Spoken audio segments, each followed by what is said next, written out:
Welcome to Gumps podcast, episode whatever, and today we have a very special podcast. Today we are doing a charity event for the CDC Foundation, and we're going to have three different guest stars today. Right now we are with Chris Hicks. What's going on, my man? Hey, what's going on, Gump? Thanks for having me. No, thank you for joining me today. I heard that you are finally going to be releasing this. What is it? An animated comic story? Tell me what is this thing about? I'm so excited to learn all about this. Yeah, well, it's a motion comic series that was created by myself, Nick Perez, and Jay Rivera, off of a concept I had for a short film I developed about 4 years ago. And it was, slated to get shot this summer, with a lot of other projects that I've talked to you about. My Rocketeer project I've been trying to get off the ground for a while too. So with COVID-19, man, you had to come inside and go, oh shit, what can I do to still stay creative? And I'm a big fan of motion comics. I don't know if you're aware of those. Motion comics are basically comic panels that are kind of laid out cinematically, and then you have voiceover actors playing the roles, and you add sound effects and music, and you give it a cinematic approach, kind of like the old-timey radio show programs like Little Orphan Annie, The Shadow, Superman, all those kind of radio dramas with a little bit of visuals. And I'm like, I could do that. I have the script. Let's get an artist. So what really happened is, in the process of creating this myself, I hired Nick Perez, to voice act my character. And come to find out, he's a super talented guy, connected, and we started talking about the overall picture of what I saw for this film, and it just kind of snowballed into a motion comic web series. So it really wasn't set out to be what it was, but we also wanted to do something creatively different, interesting, and new. That not just the story, which I'll get to, but visually. What can we do to stimulate people, get them excited? So what the series is about is you follow the exploits of Karma and Death, and they're like physical entities. They embody human bodies, but they're the physical embodiments of Karma and Death. And Death has become a little disillusioned over time with what he's doing. He's a little torn between doing the duties, really well and being, kind of proud of his work, but over time he's just it's getting to him, the effects of what he's seeing, the world changing around him, the different type of people that he's called in to take care of, so to speak. And as time wears on him, he comes into I wouldn't say he comes into possession, but he kind of does, of a new Karma, and he feels like she's special to something that he wants, an end game. I don't want to reveal too much, of course, but he kind of takes her under her wing, and the world is slowly getting sour, and it's starting to turn, and something big and dark is on the horizon. And over the first season, we come to find out how special Karma is, good and bad Karma, physically, and the actual character Karma. It is to the end game of this season, and there's other people looking for her as well. So, and on top of that, she's not exactly sure how powerful she is because she's new as well. So you get a lot of dynamic characters going through a really dark time in this world of uncertainty where you have a lot of characters questioning things, and there's a lot of biblical stuff that's laid out there, but it's not in your face with it. It's very subtle. We do that on purpose. But guys, the visuals are phenomenal when it comes to this project. Jay Toons Rivera is absolutely killing it. His visuals are stunning. They just have so much detail, and the style he's going for is just I cannot express how excited I am to be working with him, and how much of a treat it is that he's allowing me to get his time to do this. You guys are going to be seriously blown away, and I feel like I'm rambling a little bit, Gump. So I hope that kind of, it's really hard to express because there's certain things I don't want to reveal and there's certain things I can't reveal, but I really want to get you hyped and get you guys excited. Yeah, no, it's fine, definitely. It sounds very fascinating because on two different things. Because you earlier in your quote unquote ramble, you brought up the like the old radio stories that they used to do with like Superman and stuff like that, and that's what you kind of compared it to your story right here. And I find that it's very unique and like new, and we haven't really seen anything like that recently. And I'm really excited to see that. And this whole story just sounds unique. It sounds like there's a whole lot to explore. So, what can you tell me about the world that you're setting up here? Like, is like a modern day? Like, what's going on here? Is it like post-apocalyptic? No, it's not. It's not post-apocalyptic. It's pre-apocalyptic. If I'm being, I don't want to give too much away, but the world is kind of. We were just really having a really good discussion about this earlier. It's going to be recognizable but off. You know, just a little off, and the main characters are unique within that they don't really fit into the background, but they do, and and other, let's say, other human beings can walk right past them. They don't really think twice, but the world around you is just a little off, recognizable, excuse me, but off. And we're leading up to the start of what Death believes is going to be the apocalypse. So the world is going through some changes. Excuse me. You good? And the world's going through some changes, and Death and Karma are kind of going down the path of unknown at the time. But keep in mind, Death still wants to get out of this, so he thinks this might be a way out, but he's not quite sure what's happening because things are picking up. He's getting more and more calls to intervene and bring balance, and it's kind of freaking him out. He thinks something big is coming. Okay. Very, very, very interesting. So, like, I want to hear, like, one of the things I love about storytelling in general is the birth of an idea. So tell me, when did this idea kind of like originate? Like, what did you see? Like, what kind of sparked it? It's really weird because most of my writing is kind of dark but meaningful. I want to try to tell a story, and usually when I go and sit down and write, my stories kind of are inspired by, I wouldn't say real events, obviously it's not real, but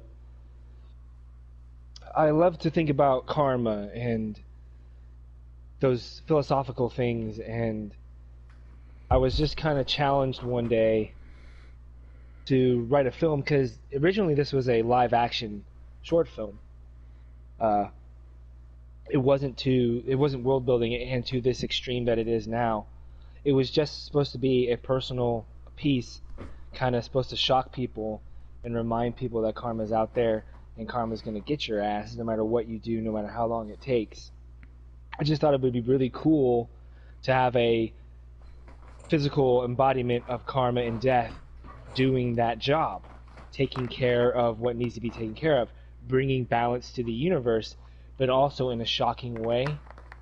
And we kind of convey that with the pilot. but I rewrote the pilot to kind of reflect the new things that we've added, the world that we've created. Originally, was not necessarily a one-off. It was supposed to be a 3-story arc of death, karma, justice.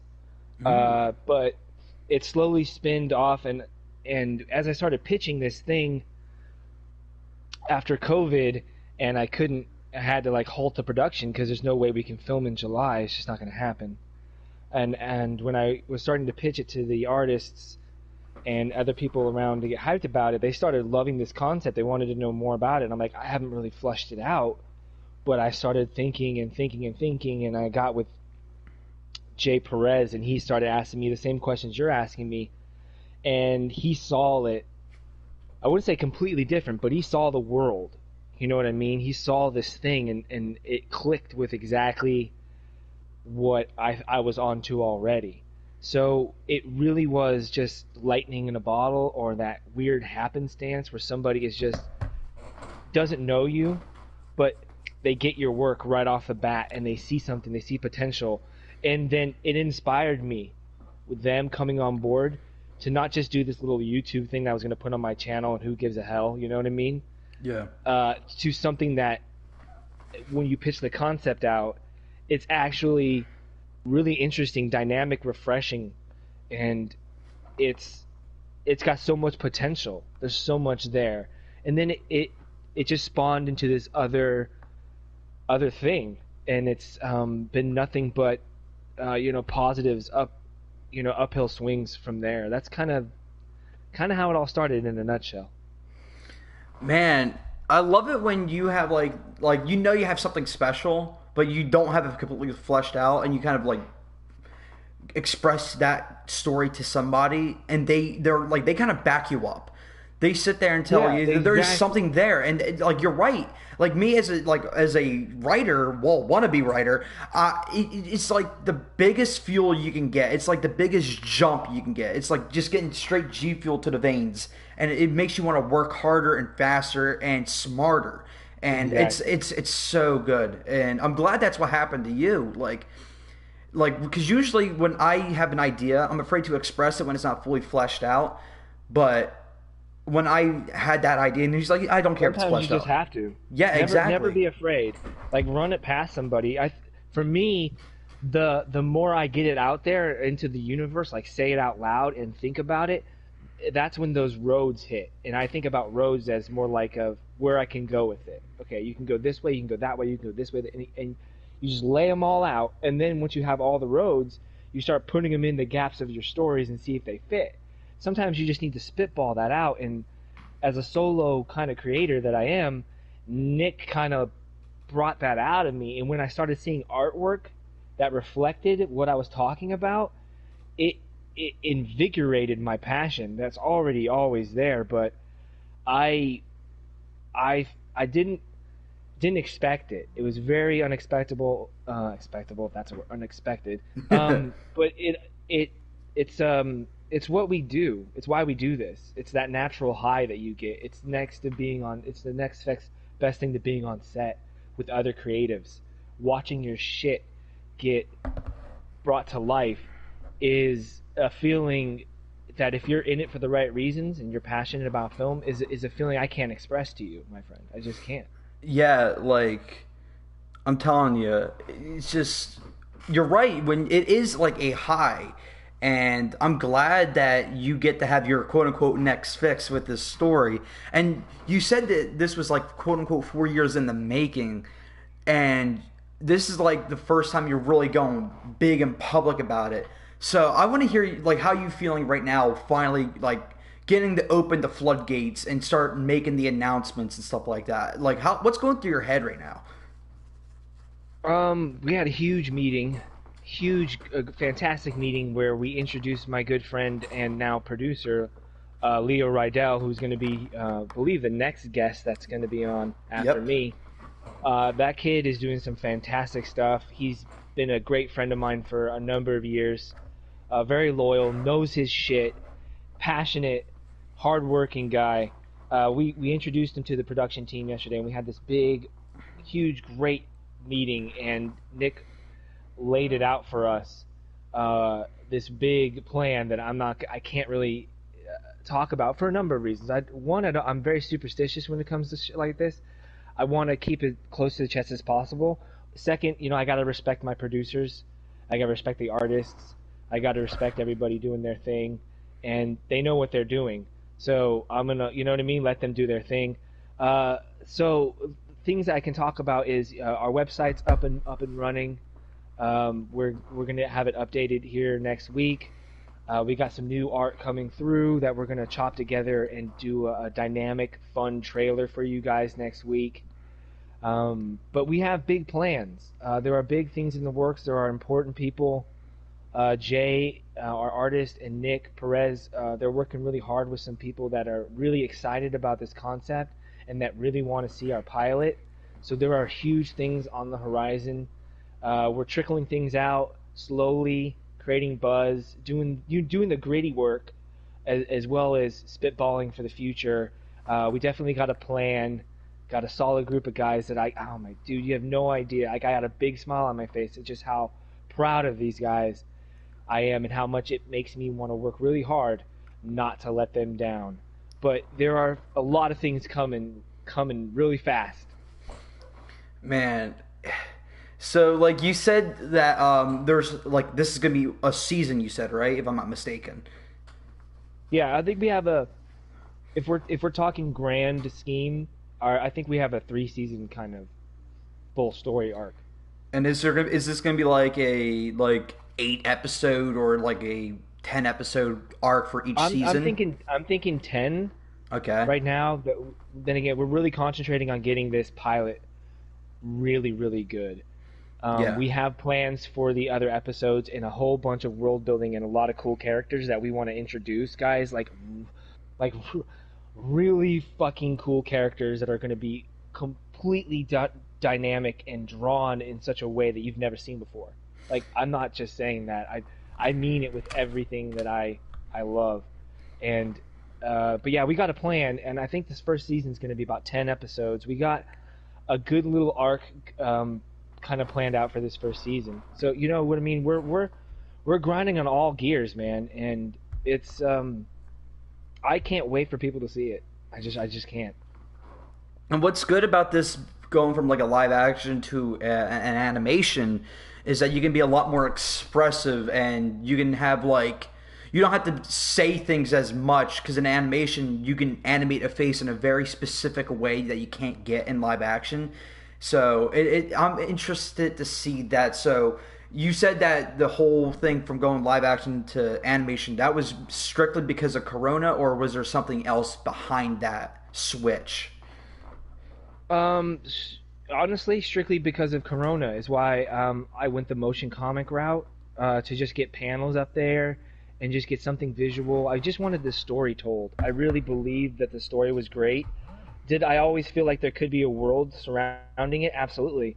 Am I able to do that as a filmmaker to my full, like, conceptualized ideal? Hell no. There's no fucking way. It would have been done on a really low budget. But it would have. I do my product. It would have got made that way. But as we started picking this thing out, Gump, and we started building a world, we felt like this style of entertainment, not entertainment, but this medium of entertainment was the best option, because you're right. We can do so much. Jay can do so much with his artwork. It can be so detailed. We can drop Easter eggs. We can open up our creativity and really open this world up into what we're creating with what goes around and in this whole world and this universe that we're creating. So I think it's a happy accident, if I'm being honest. Yeah, because I can't imagine how easy it would have been, especially on a tight budget, to make such a huge, beautiful world, and like, you know, with all this lore and Easter eggs. It's possible, especially on a budget. Everything is possible with the right minds to attach. Yeah, but like you said, with animation, you can do so much more that you couldn't do with live action. And in fact, I'm intrigued. So what is like, how much is changing since you're going from live action to animation? Because I'm assuming there's going to be a huge number of changes, not just in design wise, obviously, but like with the story. So how much has changed? A lot has changed. It's no longer a one-off. I had to go back into the script and sprinkle that new world building stuff that we created into the script to kind of extend out this pilot. So it changed a whole lot. It changed the dynamics of how I view the characters. It also gives, we're giving them missions, we're giving them purpose, and that's kind of explained in the pilot. So it's changed. It changed my perception of how I see it now. Now I have to look at it as episodic, and things need to lead into the next. And it's really awesome, to be honest with you, because you get your hands in there and you get to feel for these characters. And I've brought in people to talk about these characters and other writers I've worked with in the past, and I've bounced ideas off of them, and I've really created this world that I'm very comfortable in. If that makes any sense? Like, Yeah. Nothing feels forced. My team is 100% on the same page. So it really does change. It changes everything. It changes what I do with the dialogue. It changes how I interact with the cast, which I haven't talked about, Gump. We have an amazing voice cast that are going to fucking blow you guys away with how talented they are, on top of these awesome visuals. So, I mean, this is a perfect storm of creation, but also adapting to different situations. Creative people, you're not going to knock us down. We're going to find a way to create. And it just so happens that in a crisis, people can also panic, but they can also come together. And I think this change. I think that this doesn't just change the dynamic of this film. This changes how I move forward in my career. Interesting. So yeah, it's funny that you're bringing up the voice actor stuff like that, because that was my next question. Was like, how big is your crew? And like, you're talking about like interacting with them, and like everyone's kind of got to like say. I just want to know like how big it is and how many people are working on certain things. My production crew, my producers there's 4 of them. I'm including myself as a producer as well. That's it. That's the crew. But we all have specific jobs and things that we contribute. That we're like the Power Rangers, or it's Morphin time. When it was time to get our Zord together, we all come together and make this big ass Megazord, and it's fucking awesome to see it work. As far as my voice cast, Karma and Death, they're the main characters as of now, but we have a whole slew of talented voice actors that are gonna make appearances and actually become characters into the show as it progresses. But as the production people, we wanted to really kind of keep it tight. We really wanted to stay away from too many chiefs, not enough Indians. We wanted to keep it really tight, and everyone falls into their roles really great. We got a lot of people who are great with social media, know how to do all that stuff, and we all bring really cool, unique ideas, and we pull our resources together, and we meet about once a week, and we talk about ideas. We give each other jobs. We complete these jobs. We get things done. It's running really smooth, and it's working really well, and it's surprising and shocking. But as far as bringing anybody else on, it's we're kind of where we're at when it comes to that, but each one does their own specific thing, and it's really unique, because I was the sole creator, and now I'm not, which is awesome. And people might say that's a bad thing, and it's not. I come from the school of thought where, look, you surround yourself with talented people who know what they're doing, and if they can do it better than you let them do their job. And we're all in it for one thing, and it's not for glory, it's not for our names or credit. It's because we believe in the concept, and I don't really care where my name falls in that category. So surrendering some creative control over to these guys that I trust and do their jobs very well is exactly how I always wanted my productions to run.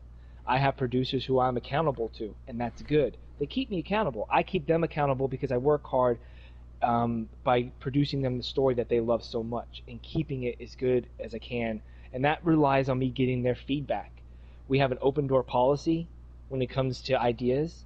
We have an open door policy when it comes to what we want to produce, where we want to go, the future. But ultimately, it comes down to us all making decisions together and working cohesively. And after 20-something years of this, it's falling into exactly the way it's supposed to fall into. Did I answer your question, or did I kind of get off? I felt like I kind of got off the topic a little bit, man. No. You answered it and some. So you gave me what I needed and more.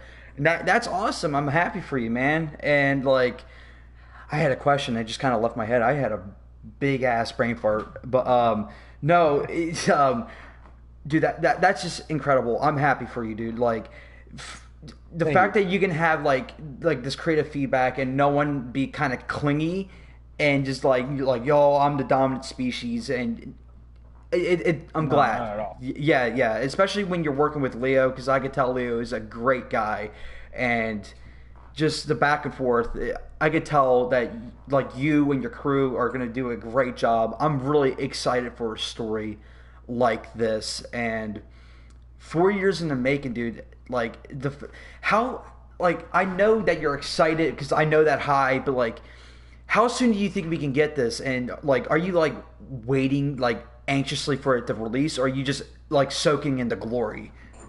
Oh hell no, I'm not soaking in the glory. Let's get that straight. I've been around enough to know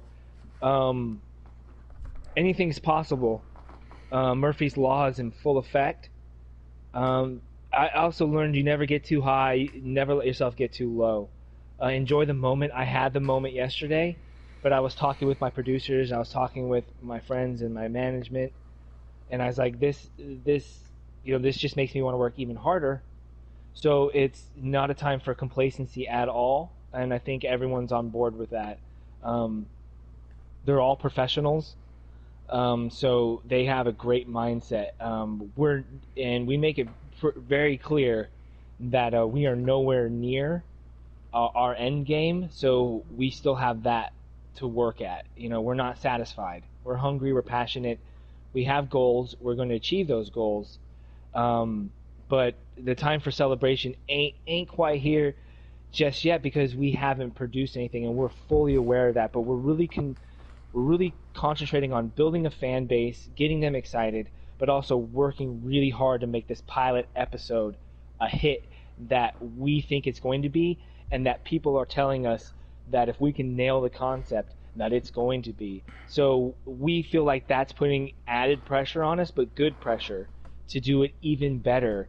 So as far as getting a final product, I don't really have a date locked in on that yet.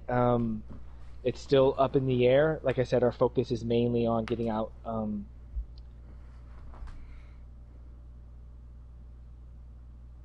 Hello? I'm sorry. I will have a trailer. It hopefully will be dropping next week. And once that's done, we're not rushing anything, and I don't want to rush anything. We're all busy. We have other things going on, other projects, other businesses that keep us busy. So we're taking chunks out of it. We're keeping ourselves moving forward. And we're not going to rush it at all. We don't think the fans deserve that either. We know what we have. We know how good it is, and our standards are fucking high. So we're gonna reach those standards, and we're not gonna put a time frame on it. We'll know more in the coming weeks, but right now we're just really concentrating on getting people excited. Okay, so like as of right now, you just don't have like the knowledge to like get a guesstimate on how long each episode's gonna take to make, right? It's just kind of like whenever everyone can. No, it's not. It's not like that. As I'm talking, like, as things progress forward, we'll have a better idea how long those things are going to take. We know that they're going to take, I don't want to spit numbers out. That's not my area of expertise. The artist and Jay would know a better time frame about how long each episode wants to be. We haven't really broke down exactly those numbers. We're aware that we're not taking this as a side project. This isn't things that we're doing in between other things. This is a main project for all of us, but we do have to maintain other things that pay the bills. So by no means is this going to be I'm not saying you said this at all, but I just want to make this clear. By no means is this a hobby project. But we are aware that we all have time. Time is valuable to us. So as things progress, we'll have a better time frame about how long this is going to take. Like I was saying before, in the coming weeks, things will get our numbers will come out, and we'll know. We'll figure out time frames, and our artists will have a better time frame of how long it takes them to come up from conception to script to drawings. That's a process, and I'm new to it as well, so I'm taking their lead when it comes to that. So here's the question I gotta ask: how long is each episode gonna be, or at least how long is the pilot gonna be roughly? The pilot's probably going to be about 25 minutes. Ooh, interesting. I like that. Interesting. I was like, because with animation, it's gonna be hard. I don't know. Yeah, episode-wise, I don't know. Okay. There's a lot of factors in play. Me personally, I'd love to do it as long as I can. I just think these characters are so awesome. I love the artwork, the voice talent. I want to hear them talk, but it's all going to come down to certain factors that we just don't know yet. But yeah, so that's kind of where we're at with that. Yeah. Okay, so right now you're saying that you're focusing on the pilot. So when the pilot's out, are you just gonna keep that mindset, like focus on that said episode and then go from there, or after the pilot's done and you let's say you get this following that you want, are you gonna start thinking bigger picture, or are you going to start just again focusing on the episodic basis? I think that once the pilot's out, once it's being worked on, of course we're going to go into episode 1 and kind of just give a sense of what the structure, what the tone of the series is going to be. That's our main focus. After we set the tone kind of with the pilot. So our going into the other episodes is, we're going to move forward. Boom, boom, boom. No breaks, no stops. So yeah, we're definitely, and it works out great for me because I'm a teacher. So the summer's coming up. I have a lot of time to give these guys stuff that they can work with. So this isn't we'll let the pilot breathe a little bit. I think there's going to be a little bit of breathe time, but then we're going to give you guys exactly what you want, and hopefully by the time the pilot is hitting off, you guys are hungry for it, and we're going to be right there ready to give it to you. So I remember back in the early process, I remember you bringing something up, I think it was like mid to late December. You were bringing up this concept like, yo, I'm thirsty to make something. So you brought up something about karma. And I remember that tone that you were establishing, that you were going for. Is that going to be the same kind of tone, or are you going for something a little bit different since so many things have changed? That's a really good question. The tone is kind of shifted. It's it's dark and bleak, not as dark and bleak as that original idea that I had for this story and where I was going, because this was supposed to be just like a one-off, and I just really wanted it to be a powerful, holy shit think piece. I didn't really expect it to be well received the way it was, and people wanted it to be fleshed out more. As far as it changing the tone, yeah, it does. I don't want every single episode, or I don't want the whole series to be as dark and gritty as this original script was. To a point, I do, but I also want to inject maybe a little bit of dark humor. I don't want to say that it's going to be a dark humor piece, because it's not. But there's going to be elements of it. So yeah, I mean, it does kind of change the tone a little bit, because I'm adding, Jay's input. as all Nick's input, and they have some really good ideas that I want to inject into it as well. So it does really change, like from the nucleus of where it was, it's completely, I won't say completely different, but it's metamorphosized itself into something completely unique and different than the original. Yeah. Yeah, because I remember the original being really, really dark, and having that as a short film is one thing, but having something that dark, that consistent for an entire series, that can be like at a certain point. There's gonna be time where like, wow, man, I'm getting depression just watching this. So of course you gotta have you gotta add personality, and a lot of people act like when you crack a joke, that's a bad thing. You gotta always be somber and depressed all the time, but you have to add personality to your film, and or in this case your web series. And I'm very intrigued to see where like you're gonna like cleverly put the quote unquote humor or the personality, if you will, because you know it's not going to be like some of these like trying to be dark and really edgy things that we've been getting a lot recently. Yeah, it's going to be situational. It'll be a lot of situational stuff. A rookie Karma who's a young woman, and an older Death who's seen it all, been there, done that, disillusioned, and they're going to have their issues. They're going to have their moments.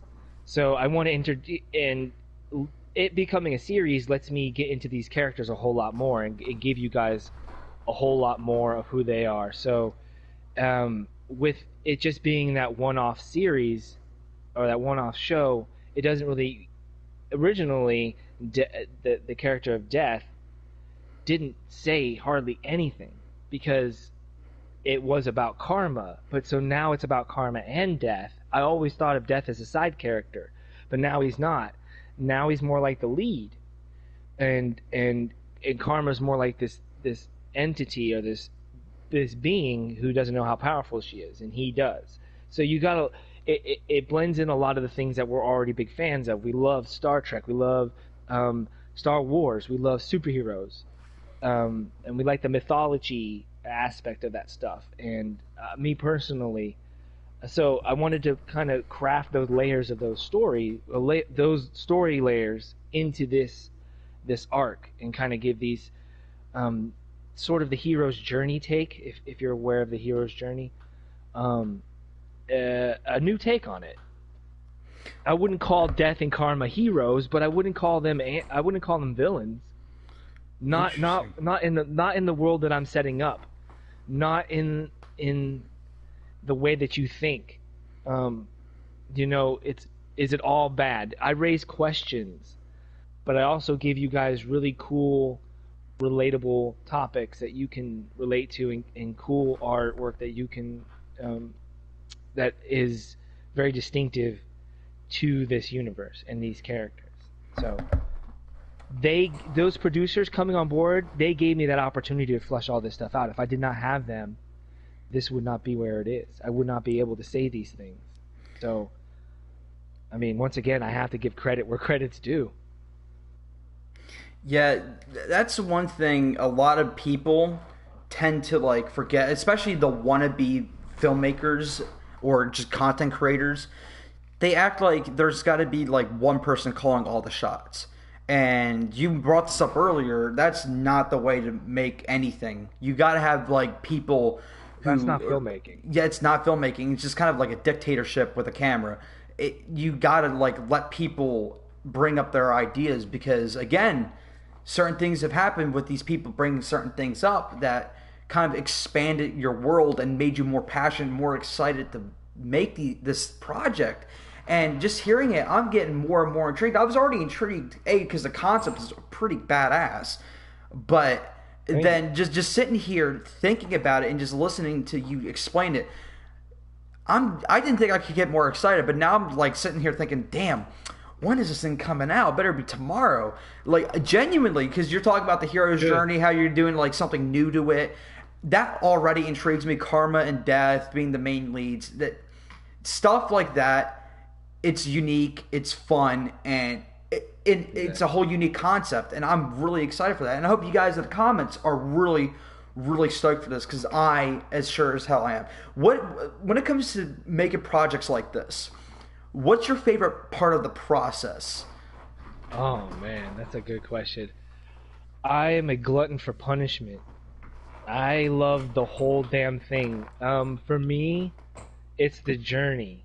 Mm-hmm. So the I mean the the best part of, I think, as a whole is collaborating and meeting new people and sharing creative ideas with people who understand you, um, and understand the business and leveling up, so to speak. Gaining those experience and life points and getting your hands dirty and learning new things. That's the fun, and the fun is also, I'm an entertainer. Let's not get it twisted. I'm an entertainer. I want people to interact with it. That's fun too. I want to create things that people are excited about. And the I think for me, the experience I'm going through, that's that's the most fun. This is the most fun I've ever had in 20 years. And I've been there, done that with a lot of shit.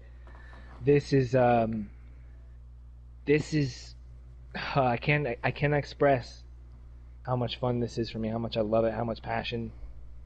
And that's the fun for me, basically, is the journey. Yeah. Again, it's that high. It's I just live for this stuff. Yeah, I live for this. I get to talk about movies and stuff, and I get to talk about concepts, ideas, and I get to talk with artists. I mean, that's what I dreamed of my whole life. So I mean, I'm living my dream. I'm living the best life. I'm living my best life. yeah.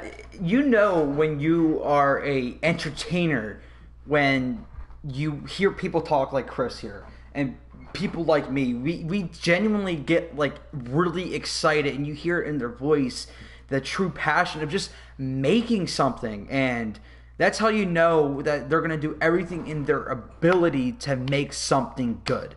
Not because it's something that just gets you by another, what, 25 minutes. No, it's because it's something that it's a story. It's storytelling, and it's genuinely a natural high. And I fucking love the Yeah. process, even though I've only done it once.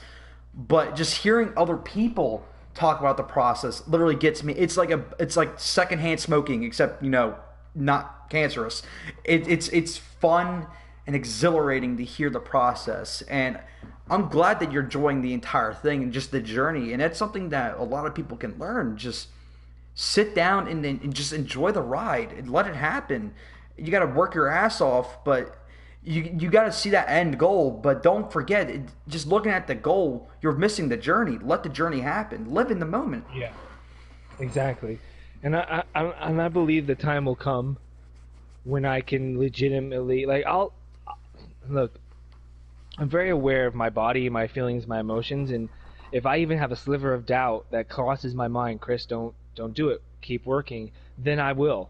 There will be a moment when my head clicks and goes, Chris, you're allowed to sit back and fucking enjoy this. And I work for that, and I'm not there yet.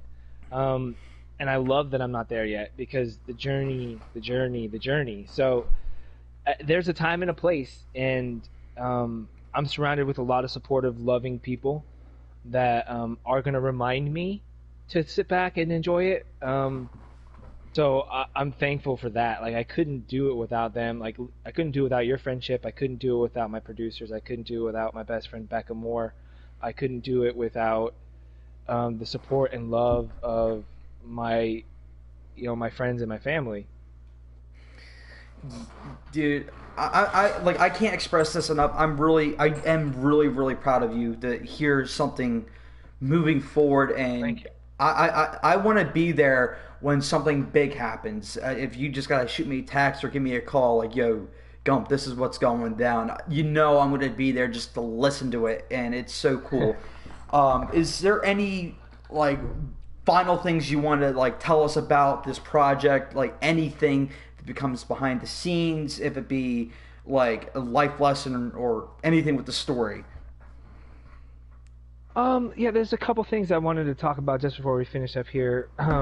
When it comes to the promotion side of our show, once again, it's called What Goes Around. Um, we're also I'm doing a promotion. So basically, what I'm going to be doing is we have you can follow us on Facebook at What Goes Around. You can follow us on Twitter. at What Goes Around. I believe it's What Goes Around DK on Twitter, at What Goes Around on DK on Twitter. And we want to get excited. We want to get people excited, right, Gump? We want to get people excited. So I thought, hey, why not get people excited by doing a promotion and doing something really crazy, outrageous, and passionate?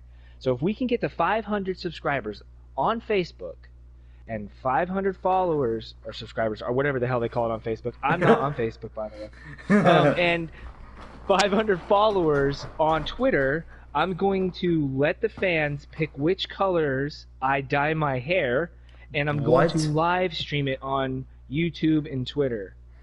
What? You heard it here first, guys. Oh my God. So guys, you heard it. Go follow his Twitter and his Facebook. Get him to 500 followers. We need, dude, I'm going to make it go neon green. I'm going to make you look so butt-ass ugly, dude. Oh my God, that's hilarious. It's for a good cause. It's for great people working really hard to give you some great content that are really passionate. We love you. We love you guys. We're doing this for you. We're doing this because we are fans of the media. We love comics. We love films.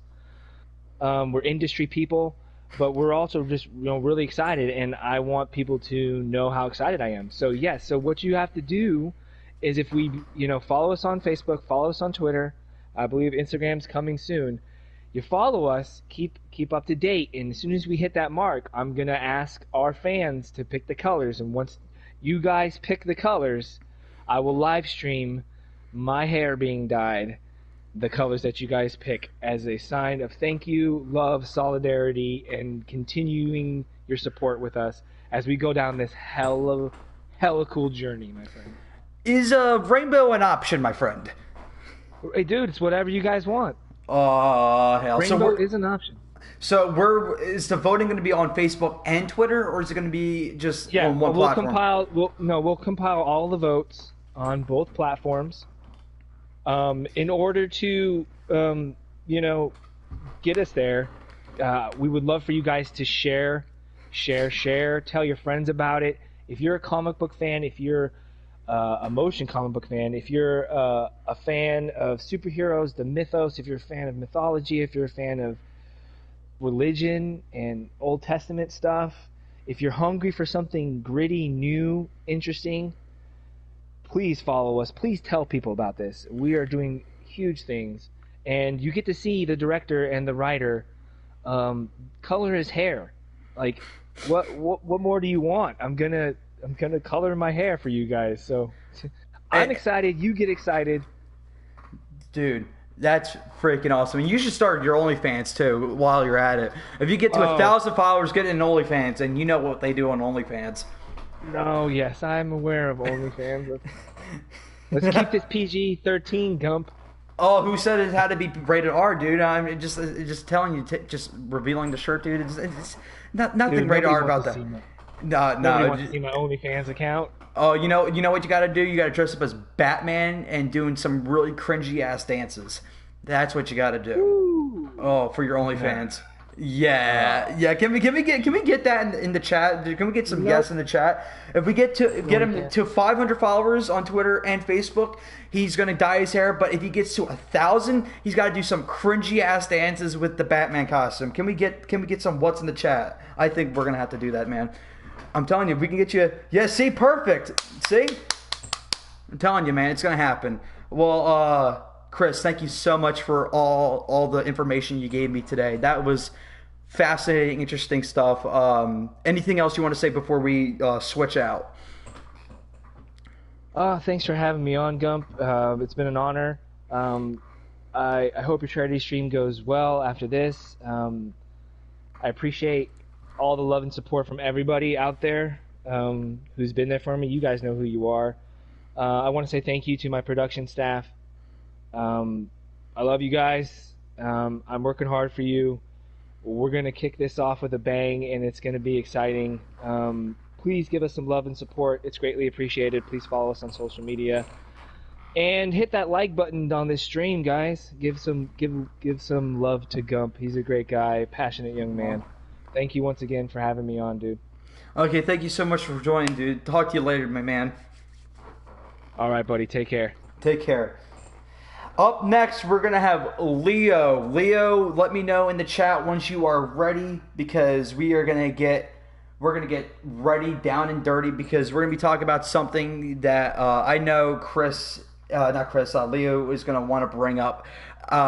So while we're in between people, make sure you guys hit that donate button. Let me see if I can share that real quick. Make sure you guys donate. It's for a good cause. It's for the CDC Foundation, and the CDC Foundation's here to help us with the coronavirus, get us out of quarantine. So, yeah. Okay, we're gonna get blue screen for a second. We're gonna invite Leo to the chat, and we're gonna get down and dirty. Remember, guys, this is all for a good cause.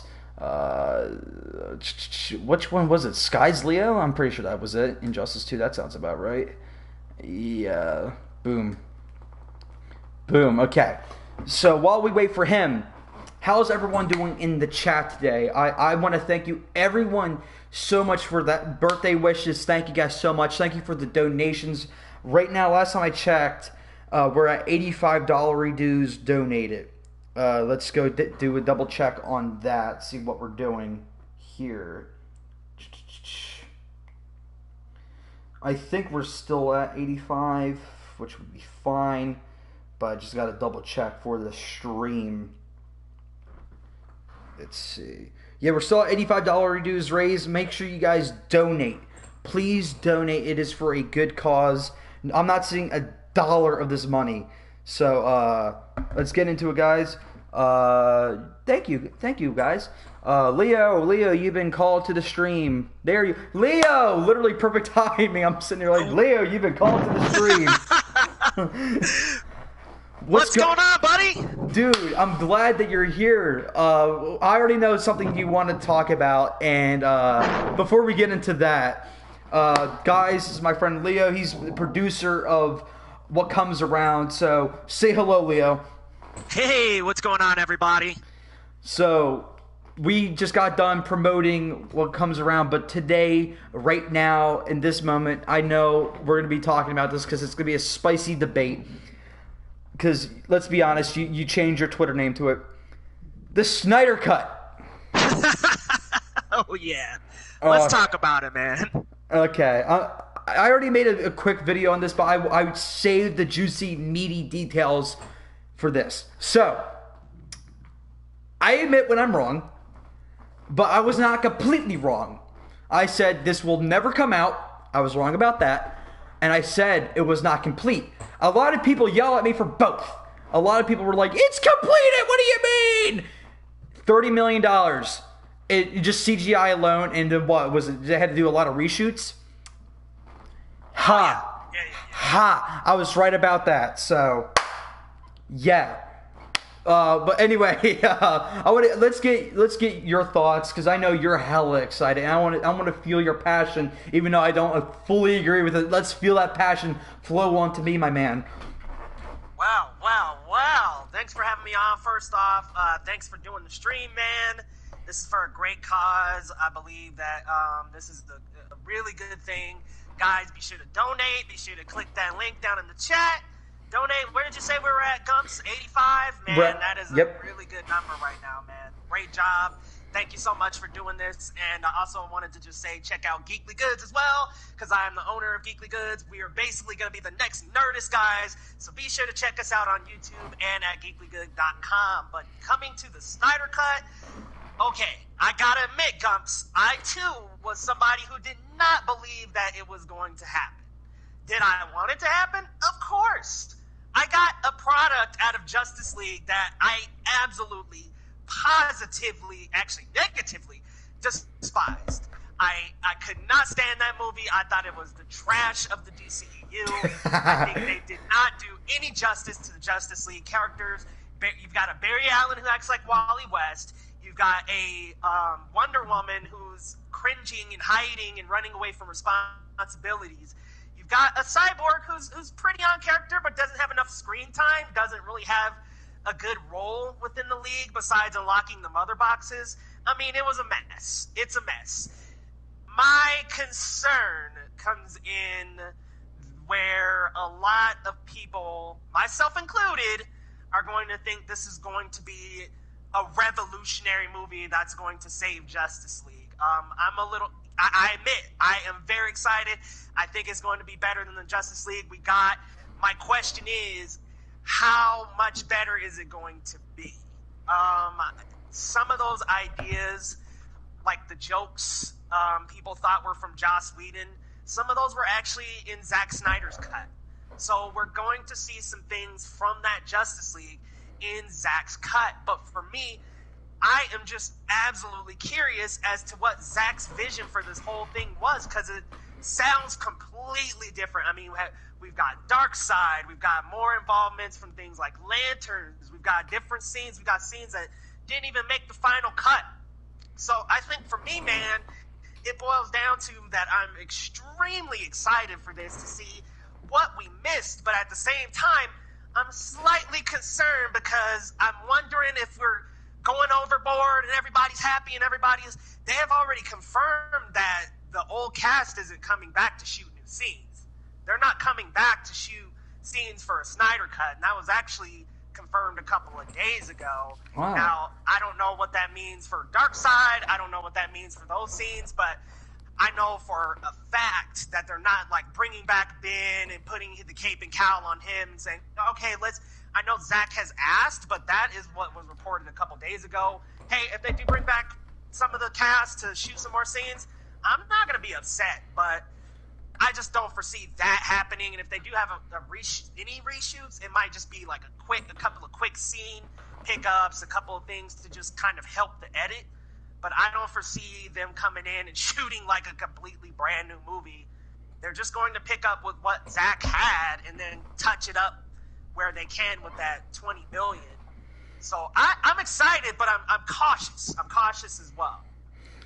Yeah, there's a couple like morality things that I do see wrong with this. I'm not sure if you did see my video, but there's two things I do see wrong with this, at least for now. Do you see that we're entering like a danger zone with fans getting a little too much power with what happens in Hollywood? Do you feel that, or you just feel like this is like a limited time thing?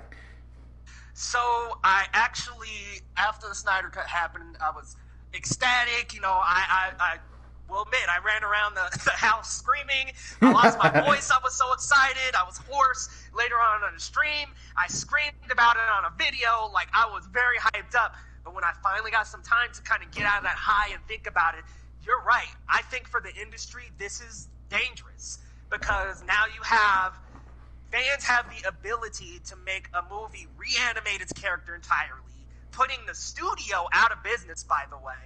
And they have the power to get a new cut of any movie at this point. You know, now people are chanting for the Ayer cut.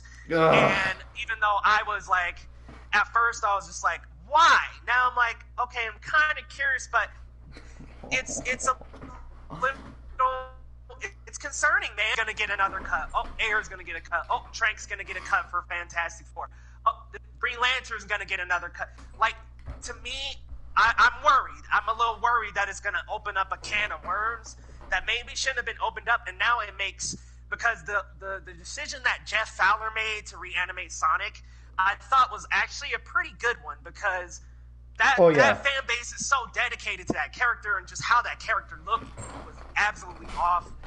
But I thought, to me, that was something special that a director did and a studio said, and it was a special circumstance.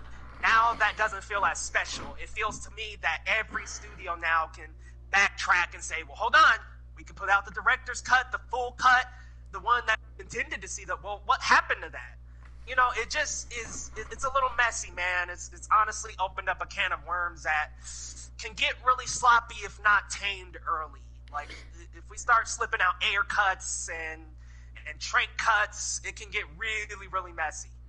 I could not agree more. And I feel like the can of worms has already been opened and it's been dumped on the ground because it's not just the Sonic movie and it's not just the Snyder Cut. It's also Disney's Star Wars. A lot of fans had a lot more influence on that series than people did think. Like, when it came to Episode 7, they wanted to play it safe, so they kind of, like, did a carbon copy with Episode 4. People bitched about that. So they're like, okay, we want to do something different. Even though I hated The Last Jedi, that's not why I hated it, but they did something different. People were into an uproar. And then Episode 9 was like, okay, so we want to do a little bit of both. We want to kind of have the similar feeling of, like, the originals, get a touch of the prequels. And that's why Episode 9 was a fucking mess, because they were listening too much. Instead of having a cohesive story, they were listening to the fans, because apparently the fans could tell a story. And you bring up a really good point, actually. Sorry to cut you off. No, you're good. The Rise of Skywalker was pretty much a movie made by fans. Let's be real here. I mean, a real good storyteller wouldn't take Episode 8 and then say, oh yeah, we're going to make the Emperor come back in full capacity, and we're not going to give him any concrete explanation as to why he's back. Oh, and Rey and Kylo are going to kiss. And to me, it feels like they literally took the storyboard for Episode 8, circled everything that everyone hated, and they're like, okay, we got to cover this up. Like, we can't, no more Rose Tico, no more Snoke discussion, because the Emperor's the guy. No more Rey has no parentage because she's the Emperor's granddaughter now, which I feel like was a fucking last-minute decision. Oh, definitely. It was like all this, like, let's just throw shit on the wall for Episode 7 and 8 and see what sticks. Oh, that didn't stick, so we're just going to take it out in the last, whether it makes sense or not. So the fans have definitely had their power now. Like, they have influence, and as a storyteller, man, it concerns me, because then it takes away the creativity of the person who wanted to actually tell that story. Yeah, I definitely agree with that. Because the thing with storytelling, at least the way I see this, if I would rather see a movie made by a creator and hate it than see a movie but the creator had no say because the fans were in uproar and then hate it. Because now I know that I'm not going to get to see what the director or the filmmakers wanted to make, because the fans had a bitch fit. And we are in that dangerous territory, because now guess what? After 2-3 years of bitching for the Snyder Cut, the second you guys get a win, I say you guys because I not once said release a Snyder Cut. I actually muted that thing on my Twitter feed, and then your ass brought it back up in my feed, so thank you for that. The second that the win happens, not even a day later, release the Ayer Cut. What the fuck do you want? The movie came out. Let it happen. The movie sucks. Get over it. They're making a new one. It's okay to hate a movie. And I feel like at this point, people are saying you gotta buy the movie twice to have a proper opinion. Because I know not everyone says this, but like when it came to BVS, I was not allowed to have an opinion because I did not see the ultimate cut, because I hated BVS with a fucking passion. I hated BVS. I think it's the worst in the DCEU. That's my opinion. I know not a lot of people agree with me on that one, but I thought it was an abysmal fire trash can. And people were like, you should pay another $25 to see the ultimate edition so you can have a proper opinion. I'm like, is that how it works? Because I paid $15 to see it in theaters. I want to hear your thoughts on that, like about opinions and like having to watch it twice to have a proper opinion. What are your thoughts on that? I love comics just in general, so I cannot get enough. The Ultimate Cut had a couple of elements for me that made the story a lot more well-rounded. We got Superman, we got some more Lois, gave some more context to why Superman was after Batman, and I enjoyed that. I think it added to the story. But my problem is these can't be the cuts to establish the universe. Like, we can't just be saying, all right, well, the theatrical was bad, so we're going to clean it up and put out the ultimate. To me, it feels like we're playing too safe, man. Look, I like the ultimate cut, and I can admit that I'm one who looked forward to it being there, and I went back, and enjoyed the ultimate cut, but again, it's just another sticky territory for creators where we're all these decisions. It's just too much, man. To be honest with you, I think the theatrical cut should be the final cut.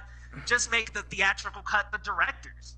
People who want to go see BVS, we're gonna sit there for 3 hours. We wanted to see BVS. We sit there for Avengers and did it. We're gonna want it. So just put the freaking director's cut out in theaters, man. Give us what the director intended for our eyes to see. And if it is more context of the character, like Superman, because let's be real here, BVS, the theatrical cut, Batman is kind of almost shaped up to be a bit of an antagonist because we don't see why Superman's even hunting him. So I think the theatrical missed a lot of beats that the ultimate cut got. Show the ultimate cut in theaters. Let's stop doing these ultimate cuts on the Blu-rays. Now, I wanna just kind of mention something real quick and say that I'm okay with a quote-unquote director's cut, a couple things on the cutting room floor that didn't make it, but I'm not okay with stripping out context and then trying to save face later by adding it to the Blu-ray. Agreed. Does that make sense? No, agreed. That was going to be my next point because that's why I refuse to watch the Ultimate Edition, at least to me, because the editors knew that this said scenes were given context, but they decided to cut it anyway. So why am I going to spend $25 more to watch what they intentionally cut? And some might say, well, it was too long. Some might say, well, it was pacing issues. If that's the case and it was essential to the scene, it's called a rewrite, asshole.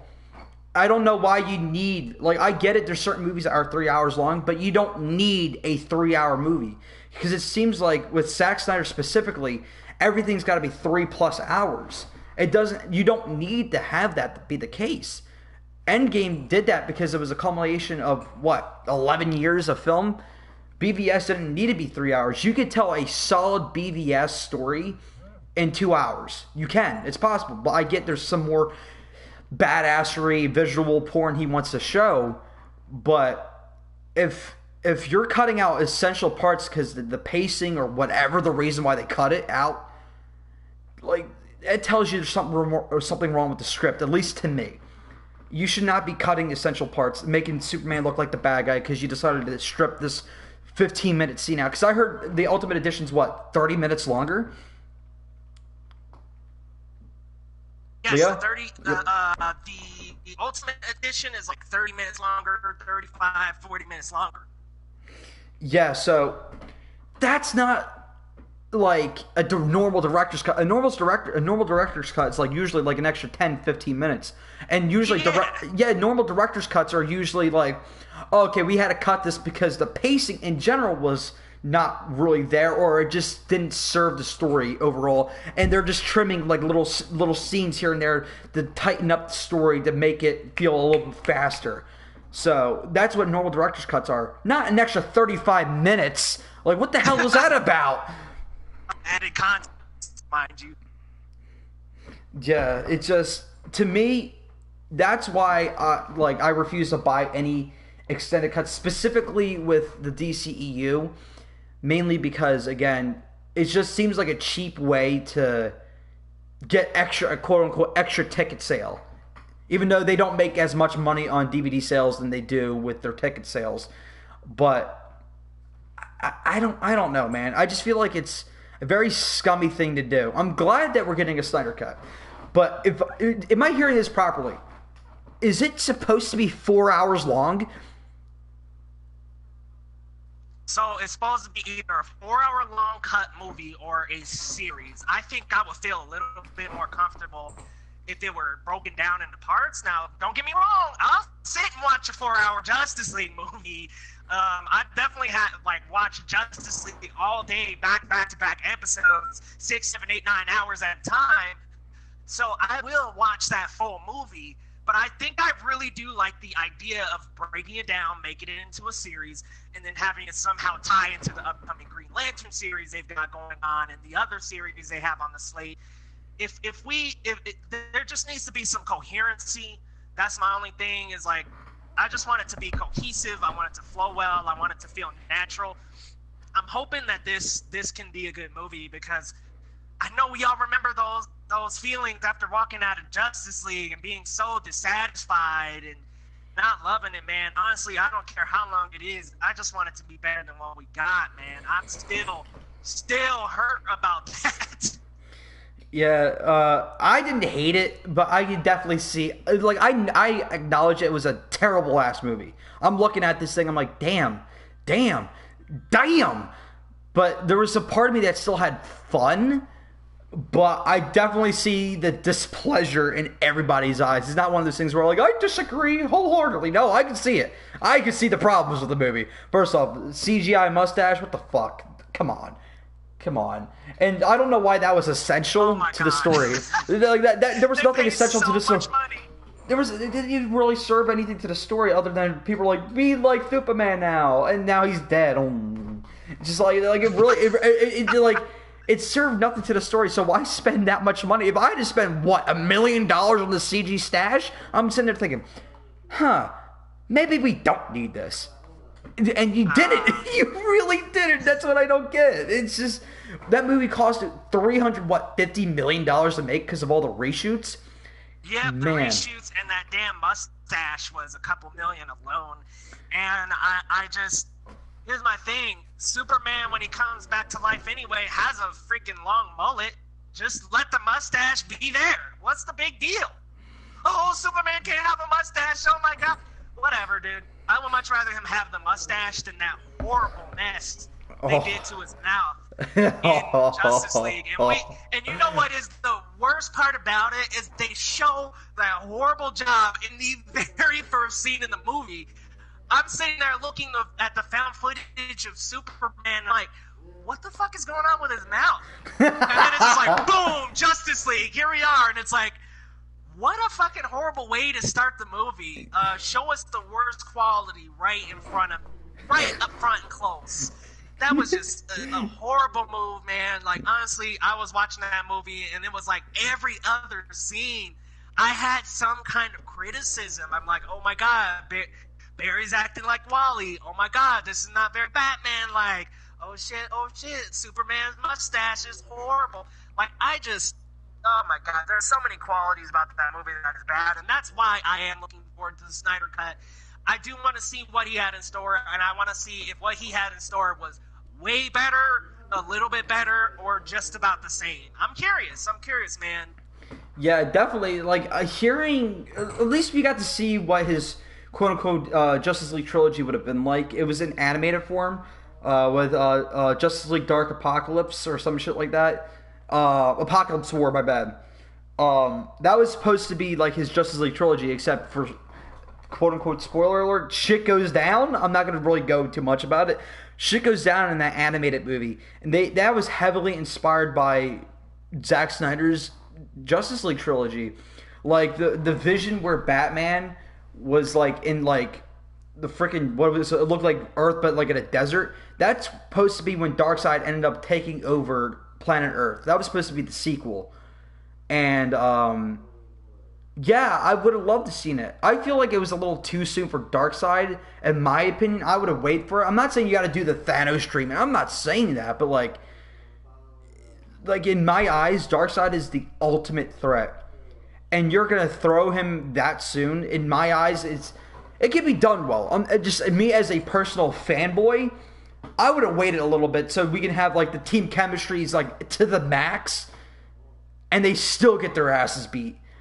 You see what I mean? Or am I just like being like a fucking wine baby, cry baby douchebag? No, you're right. Like, we should see, and here's the problem, Gumps, and I'm gonna say it. This movie came out too early.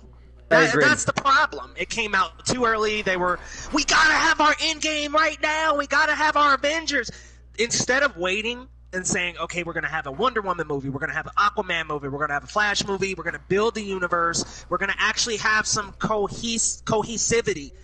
They just decided to, boom, full speed ahead, go for their group up movie that quickly, and it bit them back in the face. It ruined the universe. Chris likes to say that there was a tone shift. and I don't like to necessarily say it was a tone shift after that, but you could definitely tell things got awkward.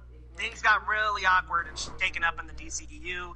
They decided to start doing solo movies, and now they're coming back with the Snyder Cut. It's kind of like, it's sloppy, man. It's very sloppily executed, and this could have all been avoided if we were coming up on Wonder Woman 1984, and they were saying, okay, after that movie, you will have our Justice League. We've had this many years. Instead of Justice League, they had a Flash movie there, or Man of Steel 2 even. And instead of Suicide Squad, they had another character movie. They would have built a universe that we will have been attached to, just like the MCU when you had Iron Man 1 and 2 in that first phase. Thor, Cap, Incredible Hulk, they each had their... That's why it worked so much, because you built these characters. The audience went in knowing who these characters were because they already got their own movies that were led by that respective character. If we had that at the DCEU in the first place, the whole Snyder Cut probably wouldn't even be a problem. So, honestly, that's a big mistake on their part. But, man, at the end of the day, I'm ready to see it. Aren't you at least a little bit curious? So I gotta ask. I know. I'm definitely curious, but I'm just like, it was the way it was given to us that I don't like. That's what I don't like, and just like everything about the Justice League in general is a very shitty situation. It's definitely something unique, something this high profile and that much drama, like losing your director pretty much 70% way through the film. Like it's not as black and white as people are making it out to be. I'm happy that we're going to see Zack Snyder's vision come to life, especially after such a dark tragedy, but like I feel like not enough people were focusing on his how fucked over he got by WB. Everyone was more focused on his cut than what happened to him behind the scenes. Like, it's pretty obvious. It's pretty obvious how much he hates WB. Like, let's be honest here. Him waiting, like, every time the release of Snyder Cut would blow up and it would just kind of die down, he would poke at us again. He's like, this is what could have been in the movie, by the way, boys. And everyone's like, release the Snyder Cut! And then he waits a couple weeks. And when it starts dying down, he pokes it again. He's like, this is what happened if Green Lantern was in the movie, boys. Release the Snyder Cut! That's literally what was happening. Every freaking time. It would just like, he would not let the fucking topic die. I'm like, every 3 weeks, this motherfucker was in the news. Like, this is what could have been in the Snyder Cut. I'm like, this motherfucker really has it out for WB. And I see WB sweating like Key and Peele. He's like... and then they finally cracked. They finally cracked. And let's make this clear, by the way. Not enough people are really thinking about this. We live in a world where motherfucking Aquaman made more money than Justice League. Yeah. Aquaman made the $1 billion club. That's the fucking world we live in. Which is weird, mind you. Wonder Woman didn't crack a bill. Superman didn't crack a bill. Superman didn't crack a bill. BVS didn't crack a bill. No, BVS did. I thought BVS did crack a bill. No, it only made like what, 880? It did, and it was 800 million. Yeah. Damn! So your lead-up movies made less than one character movie. Get fucked. Your mean character gets fucking the bill, and everyone else, like Wonder Woman's like, am I a joke to you? Superman be like, am I a joke to you? And Batman be like, just like, what the fuck what world is this? I feel like this is like Earth 73, where we're just like a fucking brain dead society. Just like, well, man made a villain, and what Justice League, out of what, Suicide Squad, Man of Steel, BVS, Wonder Woman, Aquaman, Justice League made the least. Yep. That's the world we're living in, ladies and gentlemen. It's like, think all 4 Avengers movies made less than Ant-Man. It's something like that. Imagine. Oh my goodness, it's embarrassing a little bit. Like, I know DC's got to be a little bit embarrassed by this, and you know what's crazy about all this is that it's AT&T coming in here with HBO that's getting all this done. WB has just been sitting on this gold mine for forever, and they just decided to just sit and lay an egg, and now here we are. I mean, it's a mess, man. But you know, all I can hope is that this Snyder Cut, and while it may or may not do this, what I hope is that just the Snyder Cut and what all they have coming up, it just makes things cohesive, man.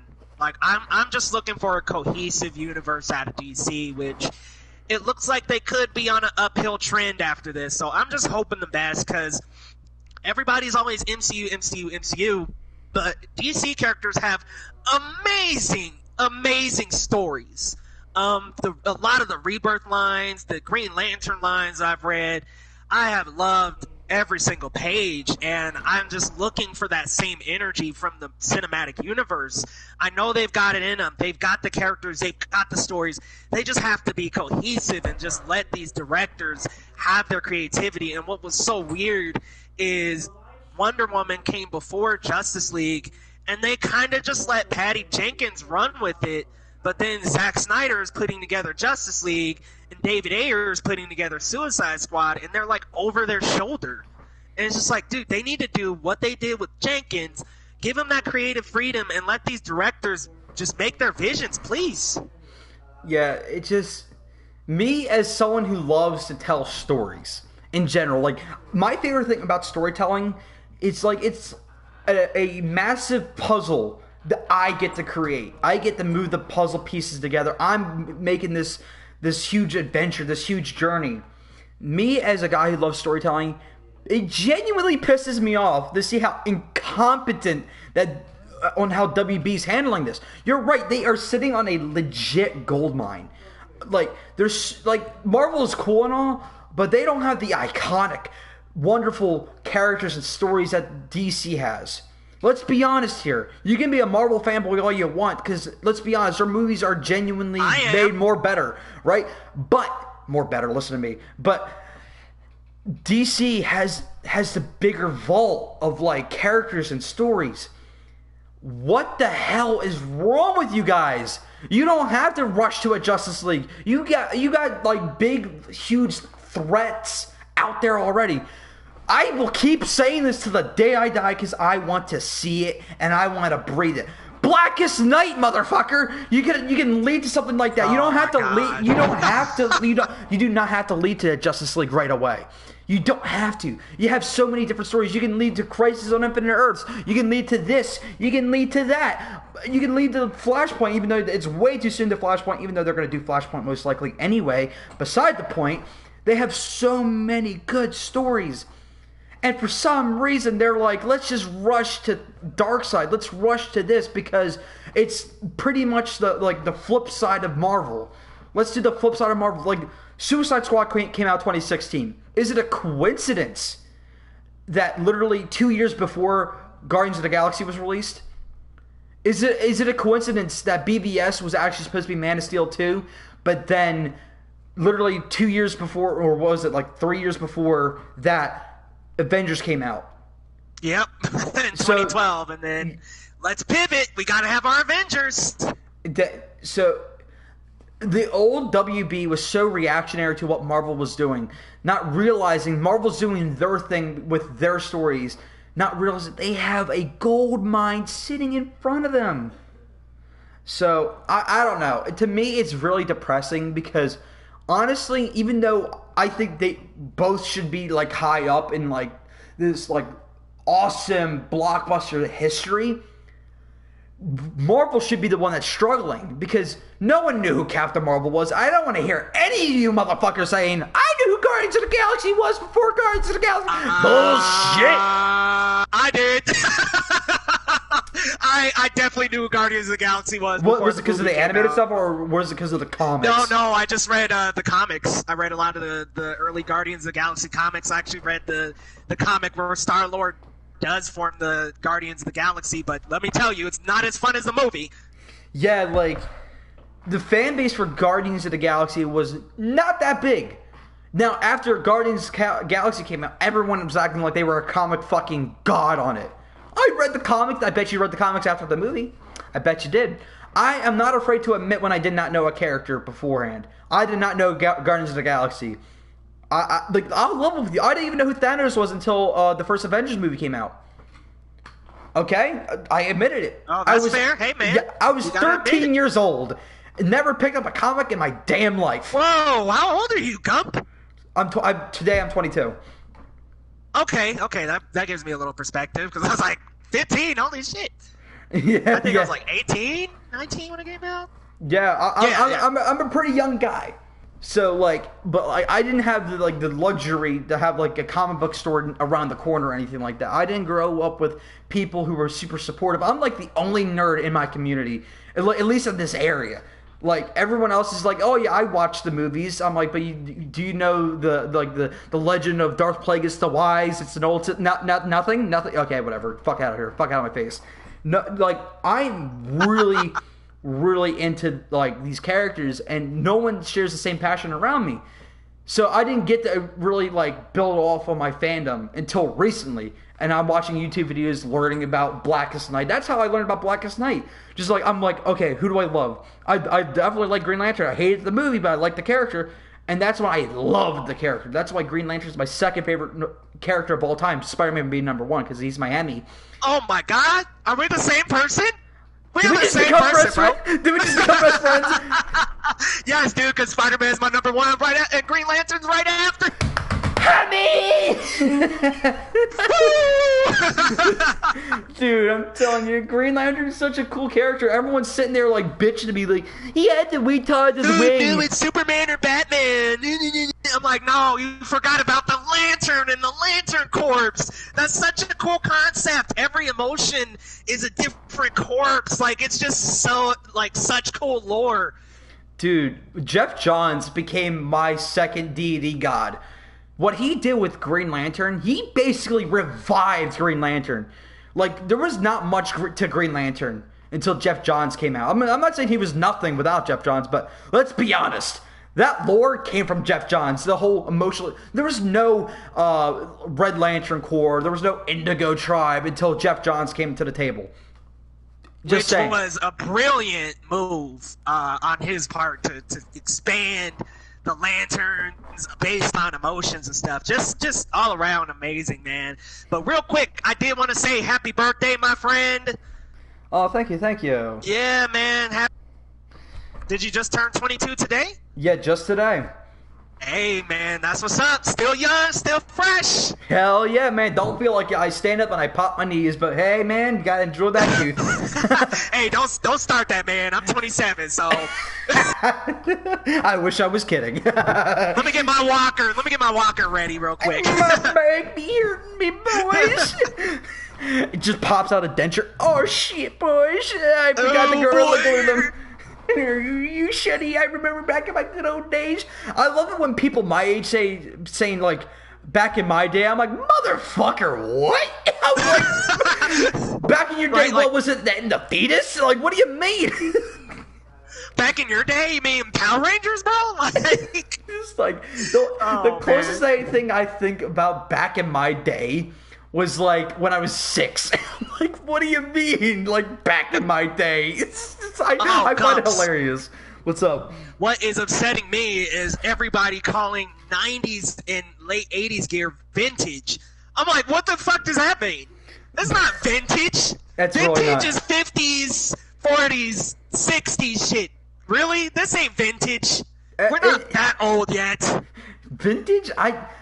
I think saying something from the 80s is vintage is a little pushing it. Yeah, I definitely think 70s and behind is vintage. Yeah, what? Some people have no concept of time. People turn like 18 once and they're like, I'm an old wise man like Yoda. I must ride your back for training, it is. It's nothing sexual, it is. All of a sudden they get 18, they're like, do or do not, there is no tribe. I'm just like, what, where's this coming from? This is like I caught my buddy. He, when I was working at an old place in ShopRite, I was 18, 19 at the time. He was 2 years younger than me. I think he was 17, right? He said, back in my day, I literally stopped everything and looked dead ass at him. He's like, what? I'm like, do me a favor and shut the fuck up. He's like, back in my day, bro, you're still in high school. What do you mean? It's like, what? Back in my day? Back in my day, we used to play with Pokemon, Pokemon Yellow, Pokemon Red, Pokemon Blue. When people say back in my day, in my age, that's what I think about. I'm like, all right, yeah, I remember catching Pokemon on the fucking playground. Yes, that was my first Pokemon game, bro. That was my first Pokemon game. My friend, did we just become best friends? Yes, we did. Wait, what was your Game Boy color? Your first Game Boy? Oh, my first Game Boy. I think it was silver, if I'm not mistaken. Like Game Boy Color? Did you have the Color or the Advance? I had the first one. I had the Advance, and I remember getting a Game Boy directly after. I forget the color of the regular Game Boy. I think it was like, fuck, it's really hazy. I barely remember anything of that time period because it was mainly just me spamming Pokeballs at Mewtwo. That was pretty much it. I just gotta get Mewtwo. That's all. Dude, like, I remember wasting my. This is before internet really was a thing. Like, I mean, it was a thing, but it wasn't like the thing, and I didn't know what the hell. Like, how many legendaries were in Pokemon Red. I wasted my motherfucking Master Ball on Moltres. And I'm like... No! I was like, what, 6 at the time? Let's relax. And I saw Mewtwo. I'm like, I have a challenge I do. And then I remember, I kid you not, I was going to Florida. I spent 3 or 4 hours trying to catch that mofo in a Pokeball, and oh my god! He kept flailing, and he kept killing himself. I'm like, stop it, please! You're upsetting me. And I had to. The amount of times I had to turn that game on and off. Oh my god, it was a nightmare. It was like, dude, you had to save right before you went to Mewtwo, and if you didn't have at least a Great Ball, you were screwed, because you would throw the Pokeball and he would run away. You would throw the Pokeball and he would run away, no matter what. Dude, my first time playing Pokemon Red, I fucked around and used the Master Ball on a Ditto. I didn't even use it on like a Moltres. I was just like, this is the first time I seen this Ditto thing, and I used the Master Ball, get to Mewtwo, and I was like, shit. Well, all I have is 2 Ultra Balls, a Great Ball, and 2 Pokeballs. Let's see what happens here. And I got lucky enough to catch it in the Ultra Ball like 3 times. Bro, at least I prepped. The second I found Mewtwo, I'm like, I ran out of the cave. I bought 99 Pokeballs, and I went back in there. I'm like, let's get this shit. I remember thinking, because again, this is before I had internet. I only got internet like 5 years ago, so let's keep that in your memories. Well, actually 4 years ago.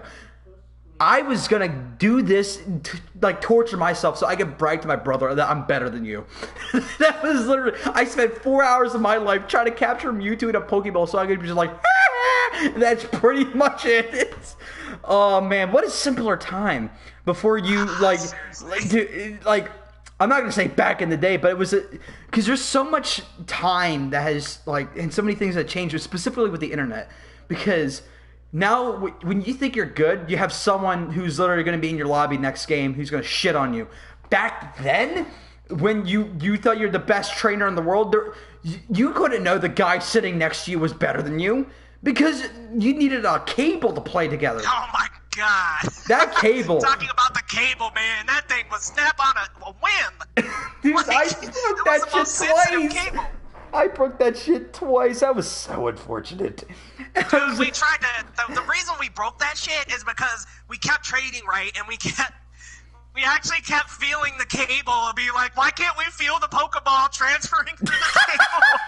So we thought it was broke, and we're just like, how are we getting these Pokemons, but we can't even feel it coming through the cable? It's not working.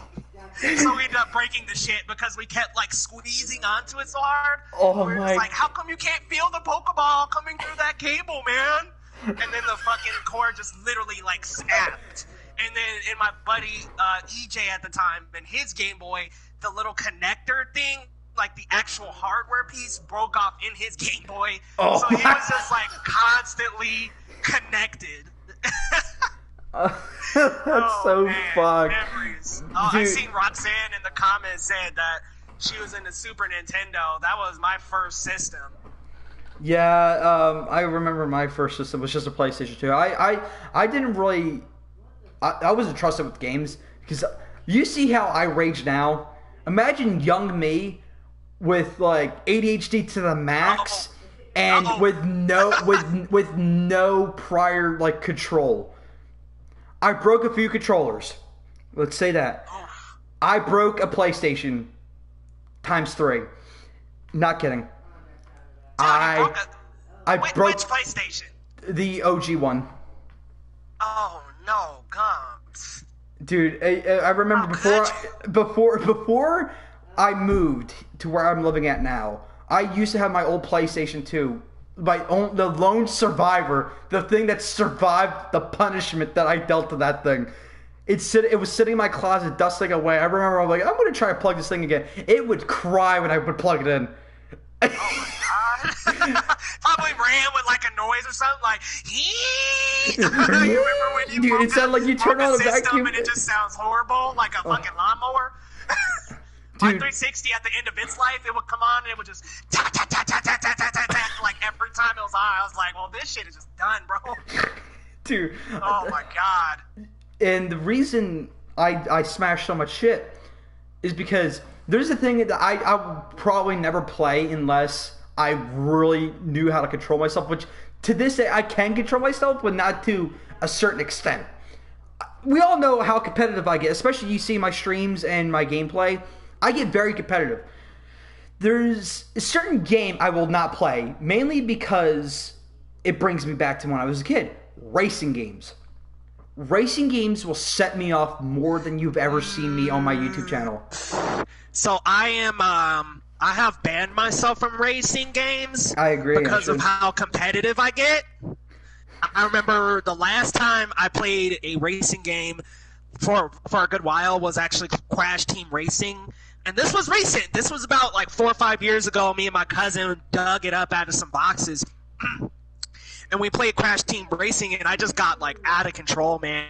So I have to say no to racing games. I'm competitive as shit when it comes to fighting, but I can at least reel back when it comes to like racing games. Besides maybe Mario Kart because it's a little more fluffy.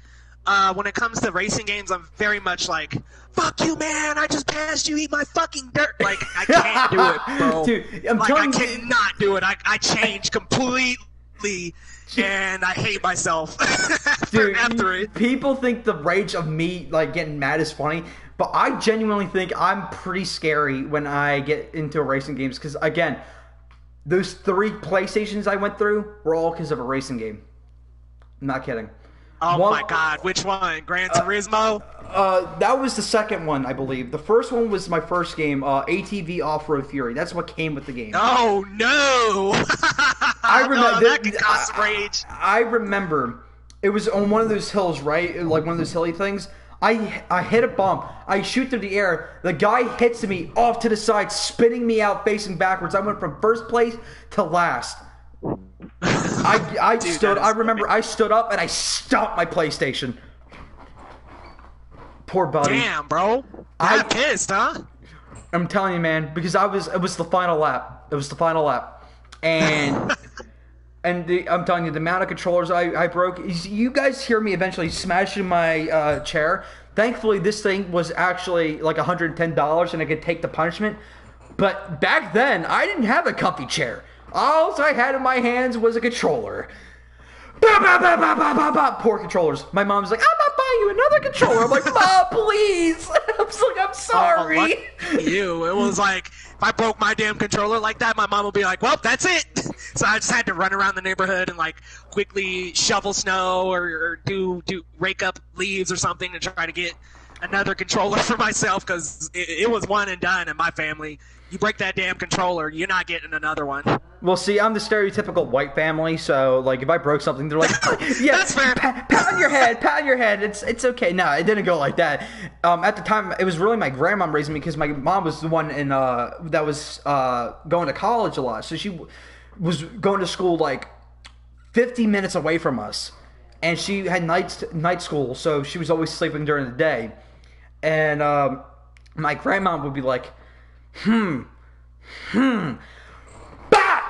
right in the butt, and then she's like, okay, I think you're ready. While I'll cry to go into the game store. Controller, yay! Walk away. Oh my god. Oh man. I remember my first experience with a Super Nintendo was at my grandfather's house.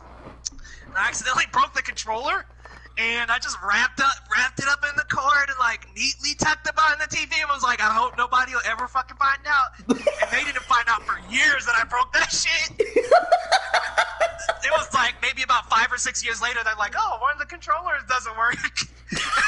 At that point, I'm like teenager, late teenage years, and I'm just like, yeah, that was me. That's fucking hilarious. Like, y'all just now figuring that shit out. Oh my god. Oh, memory lane, my dude. What the hell happened with this conversation? Like, oh my god, we're just sidetracked so much. But man, if you don't mind, I'd love a moment to talk a little bit about Geekly Goods. Go ahead, my man. Yeah, guys, so Geekly Goods is my lovely, beautiful, passionate project. It's not an actual baby, but I call it my baby because I nurse and love it to the most, y'all. But we are going to be the next Nerdist, guys. We are a place for gaming, entertainment, music, comics, manga, anime. We hit every nerd angle some way. And I truly believe and love in the talented people that work with me. They're knowledgeable. They've been in the industry, guys. This is what's different about us over at Geekly Goods. We're full of people who are passionate and have been in the industry and are experts in each of their verticals, guys. So come on over. Like I said, we're going to be the next Nerdist. I'm looking for some writers right now. I'm looking for a couple of contributors in other areas. If you guys want to get some experience in social media and writing and content creation, please go ahead and give me an email. I'm going to drop it in the chat box when I get a second. But give me an email, guys, because we are building something huge. Like I said, move over Nerdist, move over IGN, because Geekly Goods is here, guys. And we do movie reviews, we do movie news, we do everything, guys. So come check us out on geeklygood.com. I'm also going to be working on What Goes Around with Chris. So I'm going to be helping him produce that. He just got off the stream if you didn't hear him, but it's going to be a motion comic, and I am extremely excited to work on that. And Geekly Goods will also be pushing that content too. So guys, come check us out. We love what we do here over at Geekly Goods. We have a weekly Sunday night podcast called Sunday Night Geeks, where me, Chris, and Amanda get together and we talk about the latest in the Geekverse, guys. We're a piece of every pie, y'all. So come check us out, y'all, because I am passionate about creating opportunities for others. I would love for anybody who would like to get involved, who would like to check us out. Just drop me a line. I'm going to drop my email in the chat. But guys, like I said, we are the next Nerdist, y'all. We're going to be here. We're going to stay here. We're here to make our print in the industry, everybody. And I would love for you guys to come get involved as well, whether that's writing, content creation, or, hey, even just checking out the content, guys. Come check us out because we love talking about this, and I'm passionate about building community and opportunity. And Geekly Goods is the fusion of that. And not only is that the only part of Geekly Goods, guys, we also strive to keep arts education in the classrooms because let's be real here, and Chris can attest to this, education cuts are always coming, especially here in Denver, and the first thing that's cut is art, and art is what makes life beautiful. Creativity is what drives us because you can't spell earth without art, people. So we also take a portion of our proceeds and donate to charities here that strive to keep art in the classrooms. Pop Culture Classroom is one of them, so we do donate regularly to them. We also donate to Cap for Kids. They actually go around to hospitals and do art projects with kids. They cosplay. One of them's Captain America. There's one of them that's Peggy Carter. So they do different cosplays with kids, do different activities with kids who are hospitalized. We also donate to them regularly as well, guys, because we here believe that everybody should be pursuing their passion, and art should not be ripped away from kids because that is the most creative class, or the most important class, excuse me, in my opinion, guys. So, guys, come check us out. I'm dropping all the info down in the chat. Man, this has been a great conversation, Gumps. Dude, I want to say that all that you just said literally piqued my interest, not just because it's a collaboration, but like all the good things your guys are doing. I'm definitely going to have to talk to you off stream, like just for opportunities, because definitely I want to help. And I hope you guys want to help too, because that sounds very, very interesting, very fun, and very helpful. And it's true. It sucks when art class is usually the last thing, that is the first thing that gets cut, because everyone wants to keep their sports, everyone wants to keep this, everyone wants to keep that. Art is a form of expression, if it be through like content creation, painting, drawing, or whatever.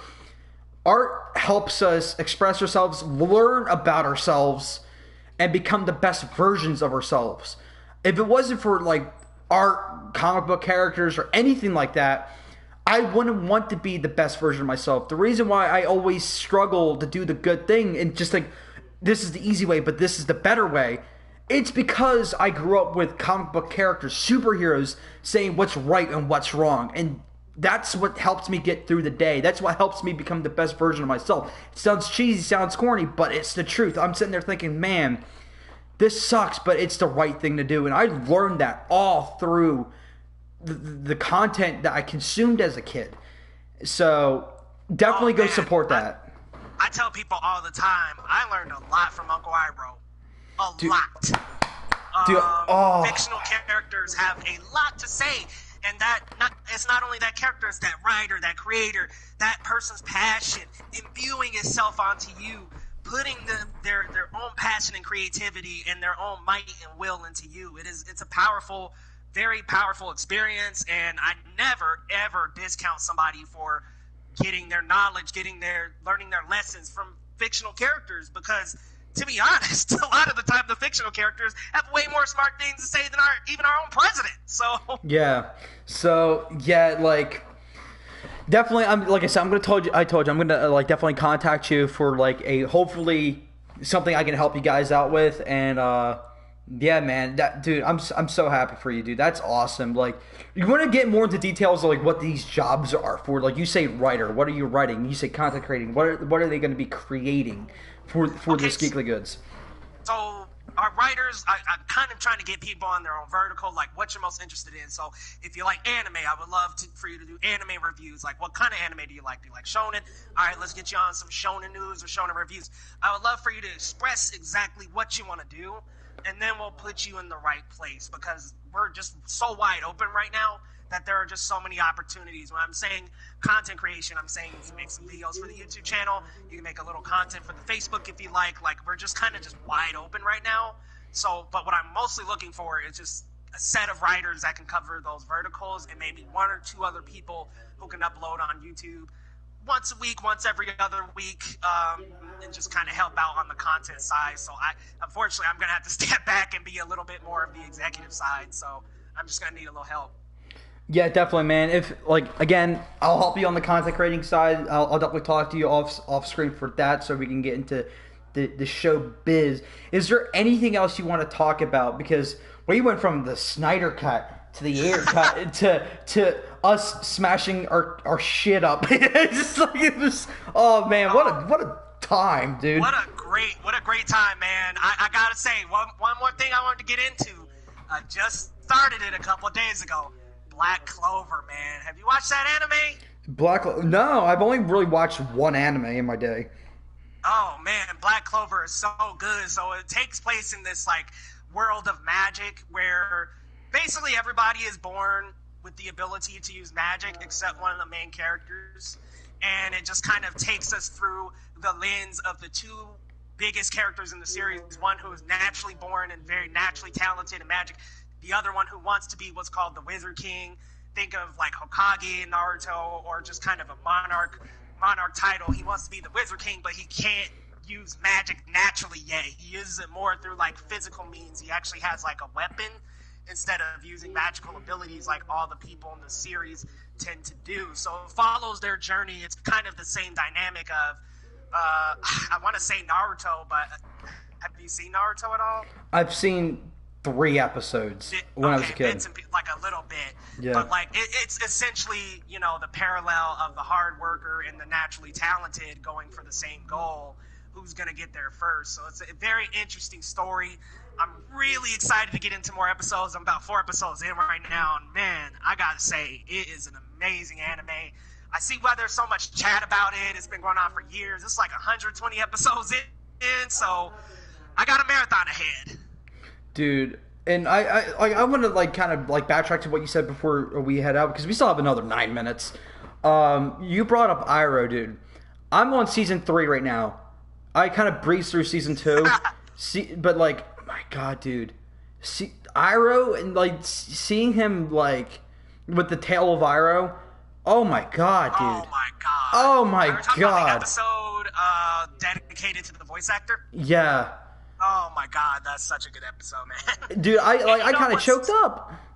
And you know what's crazy about the episode is it's like in the very back of my mind, I'm sitting here thinking, Iroh was a guy who helped orchestrate all of this violence and war that's going on right now.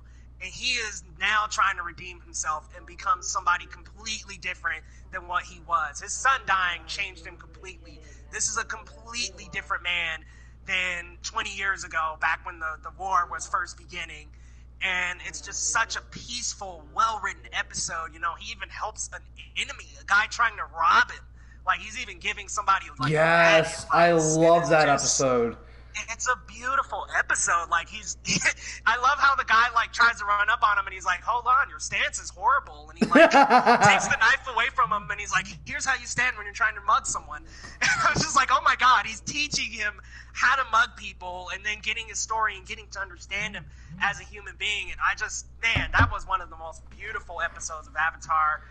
Rest in peace to the original voice actor. I know he has a big tenure of other voices that he did. So beautiful episode. Dude, like what you were saying with like characters and fictional people like having a huge influence on people. Iroh is definitely one of those people that like just tells you that everyone is redeemable. You just gotta work at it. It's not gonna be easy, but you gotta do it. And it's kind of interesting to see how like Iroh and his nephew are just kind of like the same path. Like Zuko is at the beginning of his journey, but Iroh is at the end of it, where he's still trying to redeem himself, but him mentally, he's already there.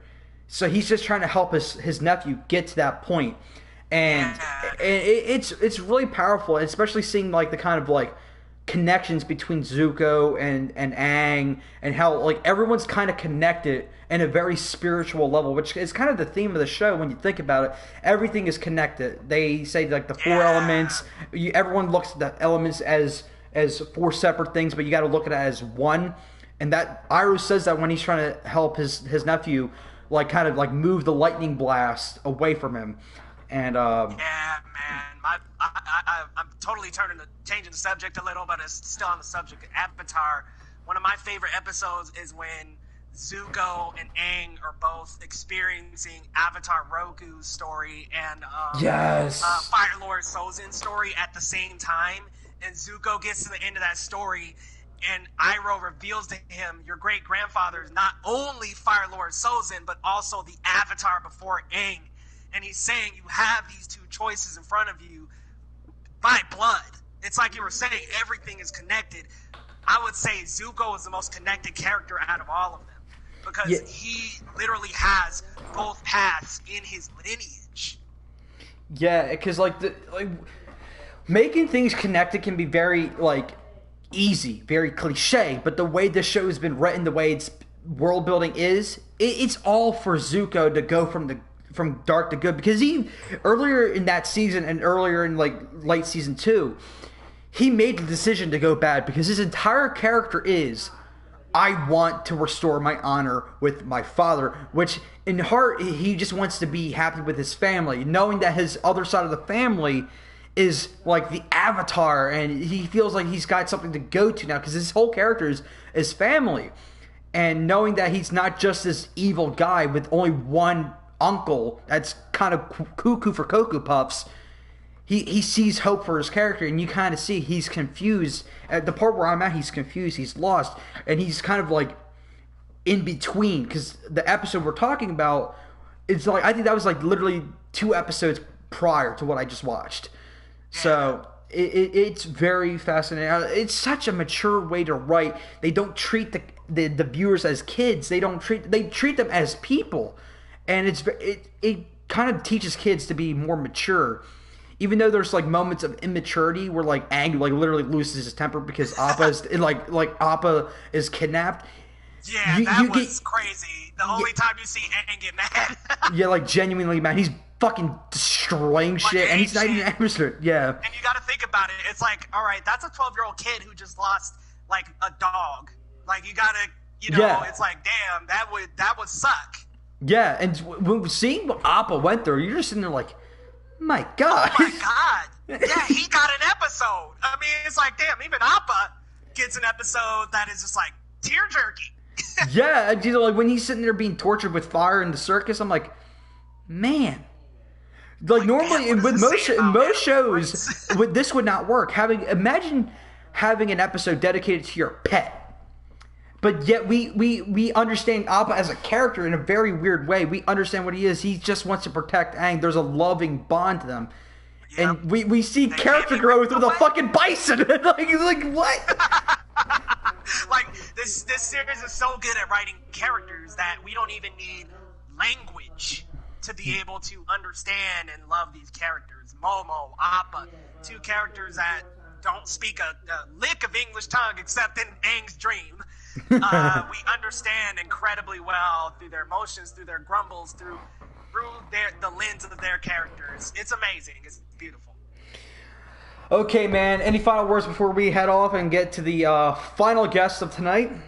Hey, man, I just wanted to say again, happy birthday. Thank you again for doing this, man. This is great. Guys, be sure to donate down at the link below. Gumps left another link. So, guys, be sure to donate to the CTC Foundation. Thank you so much for having me on, man. It's always a pleasure talking with you, Gumps. I loved it, bro. Oh, me too, man. I'll definitely contact you for a future podcast. I'm definitely going to talk to you about hopefully becoming a content creator with you. Awesome, man. Well, hey, guys, good luck with the rest of it, Gumps, and I'll see you next time, buddy. See you next time, dude. Talk to you later. Okay, while Leo is heading out, we're going to get our final guest. Make sure, if you have any questions, just make sure you comment right now while I go get my final guest here tonight. He's a recurring cast member, and hopefully we can get some good final content with you guys and Chads. Let's see. He's right here. Okay. So, I want to thank everybody for all the love and support for the past couple hours, and just seeing all the retweets, all the love I've been getting for my birthday, for the charity. I can't thank you guys enough. It does mean a lot, and I just want to help people, make people laugh, make people smile, connect. I might be a goofy, weird guy, but at the end of the day, I just want to help. So by donating here, you guys will be doing me a huge service. So make sure you guys donate right now. And welcome, Gio. Welcome, Webhead. What's going up, my man? What's up, man? How you been? I've been good, man. What's going on with you? Let's get right into it, dude. What's going on with you? I'm doing all right, man. Trying to handle this, freaking quarantine like everybody else, and maybe more people should, because it's getting crazy out there, and people need to learn to, stay the F at home. Yeah, but so let's get into this. I want to definitely ask you this because I never asked you this before. Right. What inspired you to make a YouTube channel? Like, what was the initial goal when you hit sign up on Google? Actually, funny coincidence. Yesterday was the 7-year anniversary of my channel being created. Wow! Look at you! Happy anniversary, dude. Thank you. How I got inspired? So, I always wanted to upload videos before. I had iMovie on my iPad at that point. And I was like, I could really show my creativity because I had a camera and I sometimes recorded footage and edit together. And I'm like, I could make stuff like this. I just need the right editing tools. And at that point, I only had an iPad. But they were able to give me iMovie. And I remember one day my sister, of all people, said, you should really show this on YouTube. And she made me an account. So she literally made my account.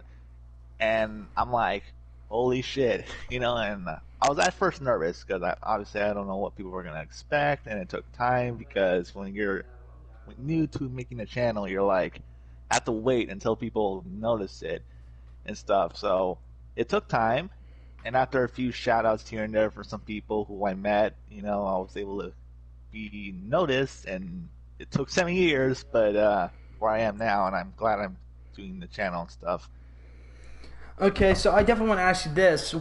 What was your favorite memory of YouTube? Like, what was your favorite video? Like, and I want to know all the juicy details. Okay, favorite video. Wow, I made so many. The usual favorites I usually make are the ones where it's just like a music video or tribute to something. I always found those the most fun to make, but I think my favorite was probably a video called Marvel DC Powerless. It was a video I made a long time ago. I think when I was still using my phone. But I remember having so much fun with it. The way I edited the footage together with the song, the best I could.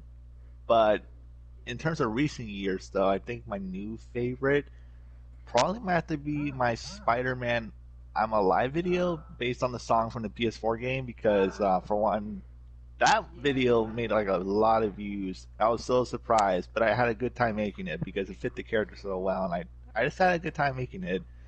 And it was funny because I was using my computer at that point, and I got so used to it more than on my phone. So I thought that was really interesting. Okay, so 7 years. I want to hear like some of the people you met, like some of the experiences you met with other YouTubers. Have you ever met another YouTuber IRL? Have you? I just want to know your experiences with other YouTubers because I love hearing people share their experiences with other people, especially when they met them online of all places. Oh, yeah, that's pretty cool to say. But in terms of people I met a few people before on the this site before. Like there was Epicness51. He was a old time Spider-Man YouTuber. I remember I met him because I believe one of his friends notified me to him, I believe. And there was a few others who were in a podcast together, but we haven't been in a podcast for years because the group disbanded. Yeah, I remember that group. Yeah, not to get into personal details, but yeah, other people, obviously you Gump. There was also my first ever subscriber, I believe, or at least the one that gave me a shout out was a guy named Marvel Master 51. He was just he was just a young kid who saw my channel and actually gave me a shout out one day out of all places, and I was like so surprised, and I gave him a shout out as well. He still follows me to this day. I just haven't seen him upload anything. But other people, like I said, there's a lot of people I met are sometimes usually editors who've done edits like I have, and we never really talk talk a lot, and we just message each other sometimes here and there. It's just been fun, and I'm glad I've been getting more notice because of that. Because most people just see my videos nowadays. Like even nowadays, most of my videos are getting more, interest, which is interesting to me. Yeah, it's funny you say stuff like that because I remember for old time subscribers, you'll know this. I definitely know Webhead over here knows this, but back in my youthful years of YouTube, I had a very quote unquote popular series titled Gumps Versus. Yeah. It was supposed to be my bread and butter. And I ended up canceling it, not because I didn't like doing it, because it was getting harder and harder to do when I was starting to lose a lot of the people around me. There's not a lot of people around me that are either passionate about this stuff or very shy. There's a lot of my Gumps Versus I had put on unlisted or private because one of the people was complaining yo, dude, that's cringy. Can you put it on unlisted? I'm like, dude, a lot of my shit is cringe, but I keep it up. Don't get me wrong. There's the first 4-5 months of my YouTube channel is gone because I deleted them. Yeah. But after that, I just kind of learned to just live with it because we all do something cringy, but it just kind of shows you that you're growing as a person, as a personality on the internet. The way I'm talking right now, I did not talk like that 4 years ago, 5 years ago. I didn't. I talked monotone. I was very shy. I was very nervous because at the time, I was believe it or not, I'm a very shy person in person. it's a weird way to say that, but like I am. Like when I see people, I instantly think, am I going to get judged? Am I going to get judged? But when I'm on YouTube, I feel like I can be the best person that I am. I could be loud. I could be like obnoxious and not fully get judged, because the people that are around me are not around me because they have to, because they want to. So that's why over time YouTube kind of helped me grow. And so I don't know what his deal was, so I lost a lot of my Gumps verses. But long story short, that was a sidetrack and a half, but my Gumps verses was my bread and butter. But to promote these Gumps verses, by the way, Gumps verses is where me and somebody else would debate who would win in a fight, and we would have a judge. And it was getting harder and harder to get those people, so that's why we canceled it. But I bring it up because the trailers promoting it are getting like 28,000 views.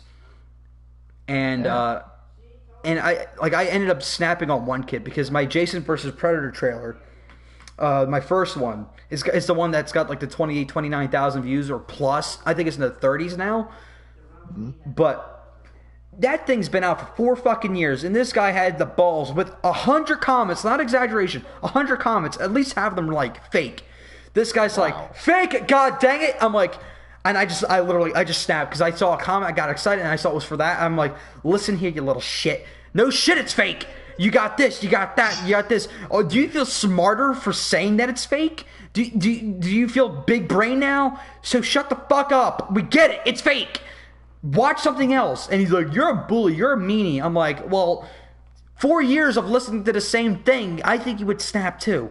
So that's why I kind of bring it up, because that is still my bread and butter, even though I haven't done a Gumps versus in like 3 years.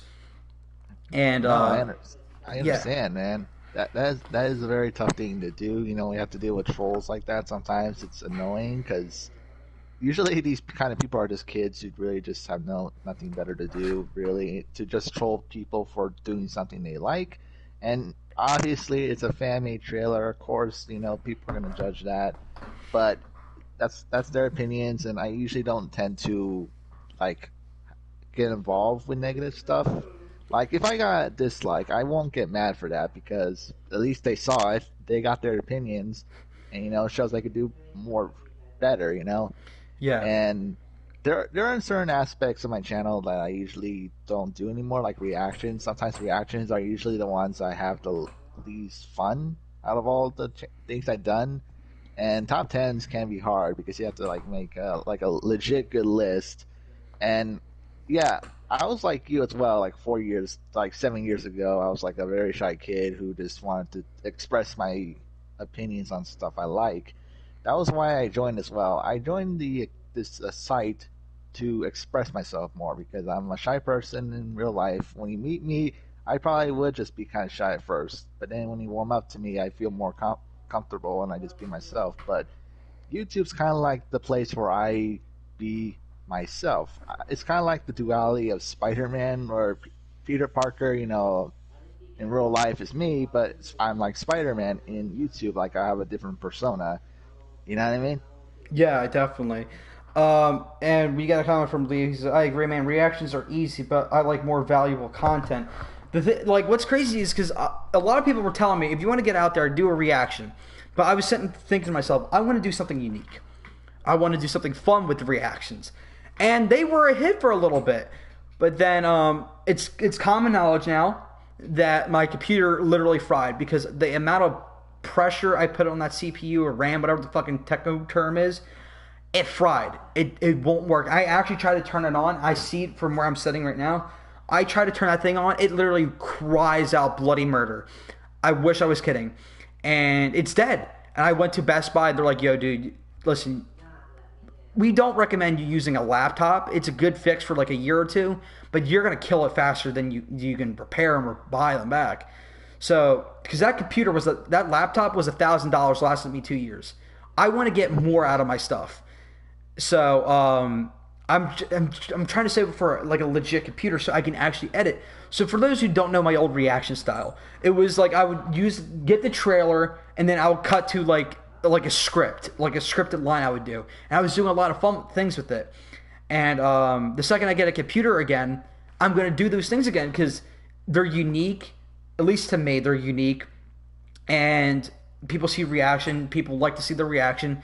And even though it's harder to do that kind of style with actually good trailers, because it's mostly me making fun of it, I don't know how I'm going to do it for good trailers. But again, it's a unique concept. I want to progress it more. I just need the materials. I need the resources to get it done. And that's my biggest struggle right now. Literally only having a PlayStation 4 for my YouTube channel. And it sucks, but you got to do what you got to do. And so...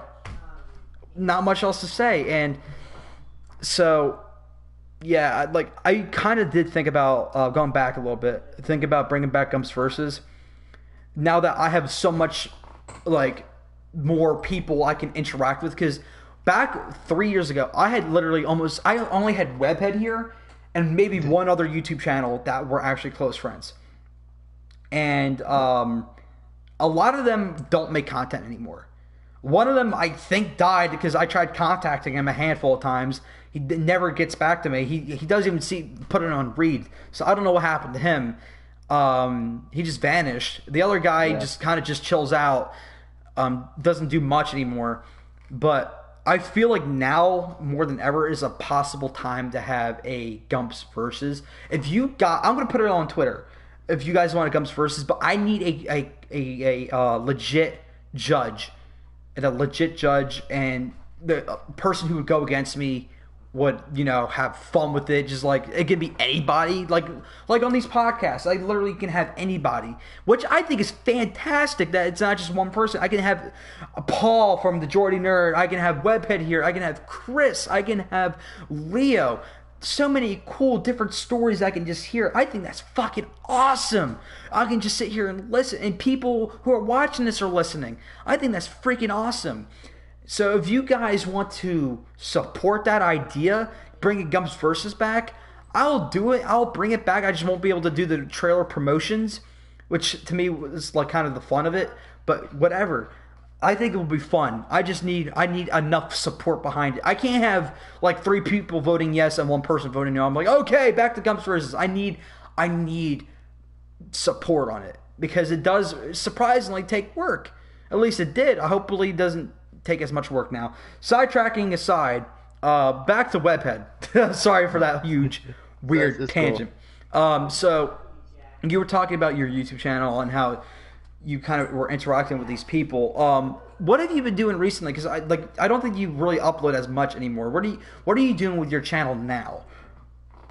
Well, currently I don't really have much of a plan per se. I just been uploading once in a while lately because, for one, I kind of want to figure out what I want to do, especially since this quarantine started.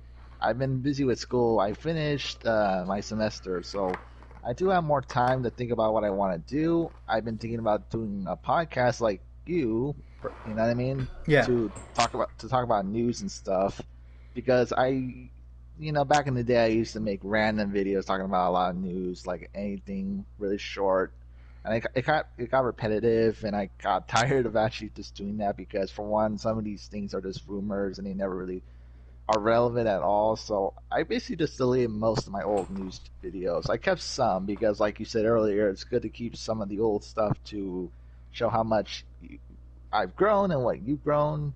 So for the most part, if I want to do videos on news, I want to do it in a podcast form where I can just talk and maybe have people like maybe you or maybe other people that I still have contact with, because like you said, there are some YouTubers that I remember knowing that are not on the site anymore or don't really have time anymore. So it's good to try to get back and do basics per se. I mean, I want to do the podcast. I'm still going to do music videos and tributes. I might start doing commentaries on films and TV shows or something like that. Like those watch-alongs you've been seeing lately from people talking about stuff. Yeah, I want to do something like that where I just watch something with, I don't know, somebody, and just discuss the thing, in detail. That's so far what I have planned so far. That's awesome. right now I'm in a weird time for my YouTube channel because I'm thinking about my channel and what I want to do for fun, but I also, people say just do what you like, but also I want to grow. So I need to do what you guys want. And it's the same thing like a movie. You pay for like a ticket and that's you telling the studio that's what we want. We want more of that. So you guys, by viewing certain things, that tells me that you want more of that. The past couple months, I've been seeing a gradual decline in my gaming videos. So my podcast has been doing pretty well. I'm not going to say I'm going to just become a podcast channel because that's ridiculous. Like just being a podcast channel, you're not going to stick out at all. I still want to do gaming videos, but it's not going to be, I don't want it to be the main source anymore because like my one PUBG video, I find that video freaking hilarious. Like like that PUBG video, I think I cracked the hell up. Like making it, my stomach was actually cramping up. I was in tears. I was laughing. And I promoted the hell out of it. It got just above average views. My other gaming content, I just do normal promotions for, have a hard time cracking 25 now.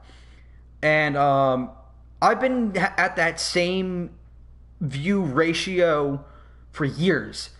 3 years ago, my average viewer count was 25 to 30. I'm at 560, 570? I'm at something right now. I'm at 574. Thank you guys for subscribing, by the way. I'm at 574. My viewer count is still the same thing as it was when I was at 300 subscribers, at 250 subscribers. So that tells me I'm growing in sub count, but I'm not growing in views. So I need to do something different. So I'm going to keep the gaming content. I'm going to definitely keep the podcast going. But I need to find something to that I can do right now at least to stick out. And so that's what's weird for me right now. Like that kind of coincides with what you're going through. Just trying to figure out what you want to do. But right now I'm trying to figure out what I need to do. Yeah. Because I'm tired. I'm just tired of seeing the same numbers over and over again. I want to grow. I'm not saying here I'm only in it for the views, but when I don't see growth, there's a problem. I can grow. I've been growing ever since my YouTube channel started. Every year I grew 100 subscribers. If I'm thinking this is the year that I'll actually cross 600 plus, hopefully, and I'll break the curse.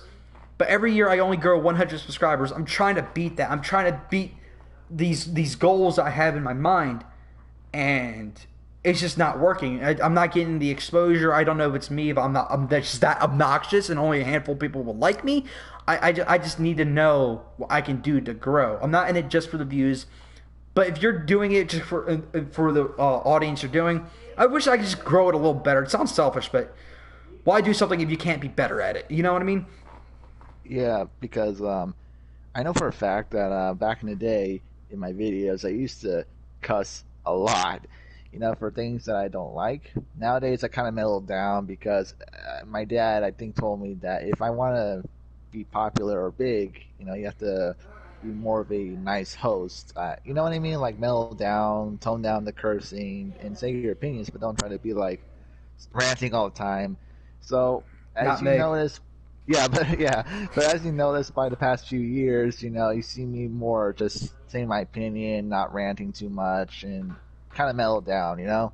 So say I don't like Batman v Superman. If I ever did a review for that one day, I'll be like, yeah, this movie wasn't great. I don't like it, and I'm not gonna curse or anything and all that stuff, because especially when you have COPA going on, which I don't even think that's a thing anymore because they haven't talked about it. Yeah. But that's basically what I have to say for that, Gump. I know you're growing. I've noticed, and I'm happy for you that you're getting there. And I think if you keep it up and maybe find something that will work, I think you'll get 1,000 sooner or later. Yeah, I'm just trying to find that magic, spice. Everyone recently, at least in my friend group of YouTubers, not all of them, but a good amount of them had that lucky spice where they got a burst in subs. Because I remember Nico. Nico was under me in sub count when I first met him, and out of nowhere, I think I would just say this for now. Like I think I was at like 380 something, and I was at the race to get to 400. and he was getting closer and closer to me. Then he did one video with another YouTuber. He went from like 380 something to like 500 plus, and I'm just like, what the shit happened? He just grew 100 subscribers in like a week or two, and I'm really proud of him. I'm not saying I'm jealous, or low key I am. I'm happy for his success. I'm just waiting for that break. Paul, the Jordy Nerd, he's usually on my podcast too. He had his break with Harley Quinn with his watch along. He went from like, when I met him, I think he had like 700, 800. He was like around there. He was always above me. And then next thing I know, he's at 1.8 thousand. I'm like, brother, it's like, what the shit happened? My man took some G Fuel and fucking raced across the finish line. Yeah, like, I think for me, I think it was always been my music videos that have really gotten the attraction. You know, it's like sometimes I get 1,000 after like a month, or maybe sometimes I got 100 after a week, and it's just funny to me because I think people are just like, especially when I do stuff that's popular nowadays, like on the MCU or DC or whatever, and then people see it and they're like, oh, okay, I'll check this guy out. It's just crazy to me that how much more people are watching my stuff nowadays, especially nowadays. But yeah, it's great, Gump, that you're growing, and yeah, I think you have to find something that will give attention. Like, I don't know, maybe collaborate with somebody big, and maybe you can get more subs, like what happened with Nico. I'm betting that YouTuber that he collaborated with must have been big. There's no way. I was like, whoa, that was my reaction. Yeah. Right now, I was like, geez. Yeah, I'm definitely happy for him. I don't want to force any collaboration just for subs. Like, I also want to like have fun, because like if I'm doing something just for clicks, I'm no better than Logan Paul. No, of course not. Like, and I don't want to be that either. So yeah, I gotta find that fine balance. Like, of course, I'm gonna do things for growth. Like, every video I sit there thinking, maybe this is the one. I'm not kidding either. Every video I post, I'm like, maybe this is the one. I remember when that big Fortnite video I did, when I was trying to get my 100th win or something like that, and it ended up being like a 7-hour and 45-minute stream where I was literally gonna lose my effing mind. I thought that was the one. When I finally won, I'm like, maybe this is gonna get me, like, this is gonna be my big break. I gained 3 subs off of it. To me, which is a lot, but like, it's still only 3 subs. Like, I don't know. I just gotta find that magical landmine. I don't want to sound like I'm complaining or anything. Like, I am complaining, and when you really look at it, I am complaining. But I'm still grateful, because at the end of the day, I get to meet so many people, and that's so fucking awesome. And no sub count is gonna make me want to take that away. If I had to lose my friendship with Leo, Chris, Webhead, Nico, Justin, all these people I've met, just so I can rush to like 50,000, 100,000 subs. What's the point? You gotta enjoy the journey. I just took a wrong turn, and I'm starting to run out of gas. Not saying I'm gonna quit YouTube or anything like that, but I'm running out of gas. I just want to get to the destination. But that journey, you still gotta just ride it out. You just ride out the wave. So I'm just hoping it's sooner rather than later, because I met so many cool people though. I just want to get that clear. There's so many cool people I met. I'm going to be talking to Geekly Goods after this podcast for a possible collaboration, like a legit collaboration. With Nico and Justin, I've gamed with them for, I think it's like 2 years now, 2.5, 3 years. I don't know how long we've known each other, but it's been a minute. And when I got to meet them in person, like, I know in my head that I was like, dude, I can't believe my one decision to make a review of Lord of the Rings, not Lord of the Rings, Hobbit: Battle of the Five Armies. Little did I know it was that video that was gonna change my life so much that I was gonna fly to San Antonio, Texas, 1,000 miles away from where I live, to meet another YouTuber. 16 well, how old was I? It was 2014. Yeah, I was 15 years old at the time. I was 15 when I first made my video. Mm-hmm. I did not know that I would do some of these crazy ass things. I drove 60 miles, 70 miles to North Jersey State to do a podcast twice, and I went to Six Flags Great Adventure to meet some YouTubers. It's just like YouTube is such a brilliant platform, even though like the corporate side of it is fucking trash, but like it's like a better Instagram, it's a better Twitter, because you don't meet someone on Twitter and be like, yo, let's meet IRL. You don't do that unless you're just trying to smash. I don't know how that works. Jeez. But like there's something about content creation that you can express yourself more of. Again, the theme of this, at least this part of the video, you get to express yourself in a way where you get to learn about somebody in a different light than you can get in just a normal conversation. The way that they edit, the way they talk in said video, and what they keep in and what they take out. And I don't know, I think that's awesome. Just like getting to meet so many people, because in my life, the biggest thing that I love the most is connections, stories, and everything like that. Like, stories are my life, and that's not an exaggeration. Storytelling is everything to me. So going out to a new place to experience something new is, to me, is just me absorbing a new story, and getting to meet somebody else in a different location is a new story to me.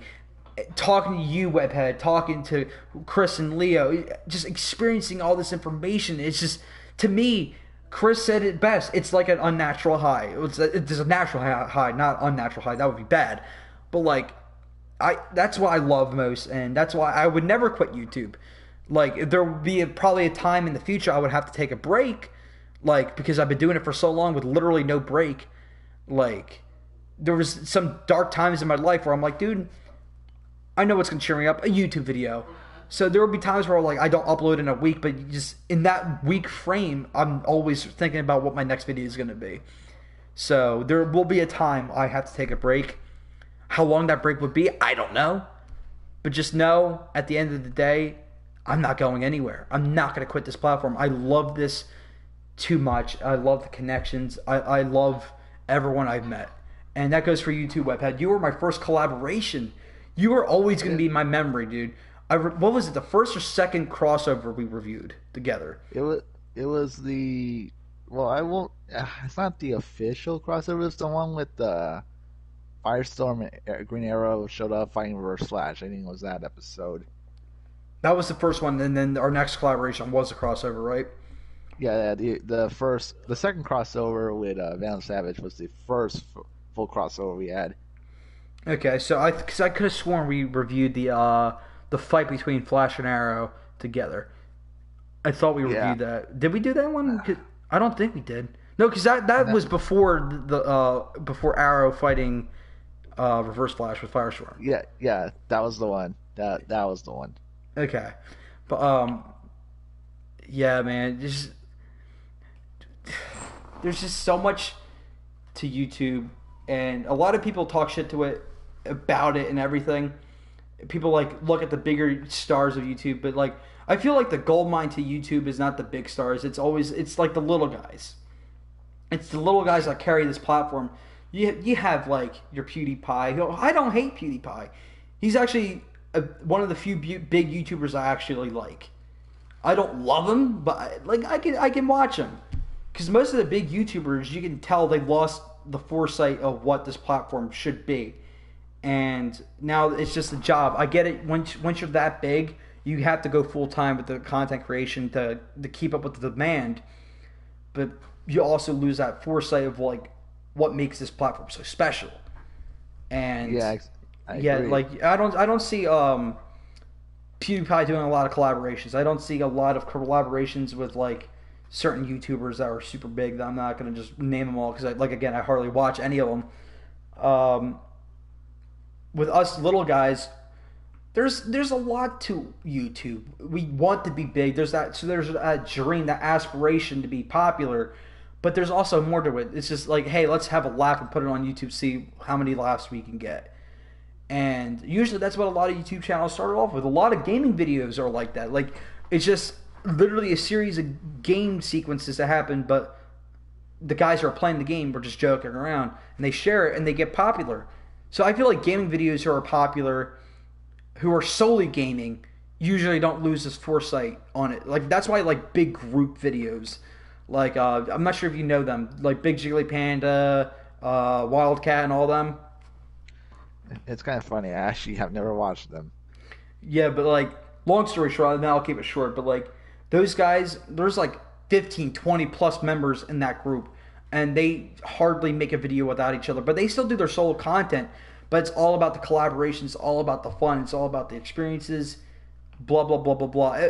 Like that group is separate from another group, but they still introduced me to that second group because again, it was a collaboration. So now I know a whole second group of gamers I can just watch, and that's what I want. It's just like to have a community, not be at the center. I just want to be a part of a community, and just be like part of this bigger machinery that is YouTube. That is a community of said YouTuber or said platform.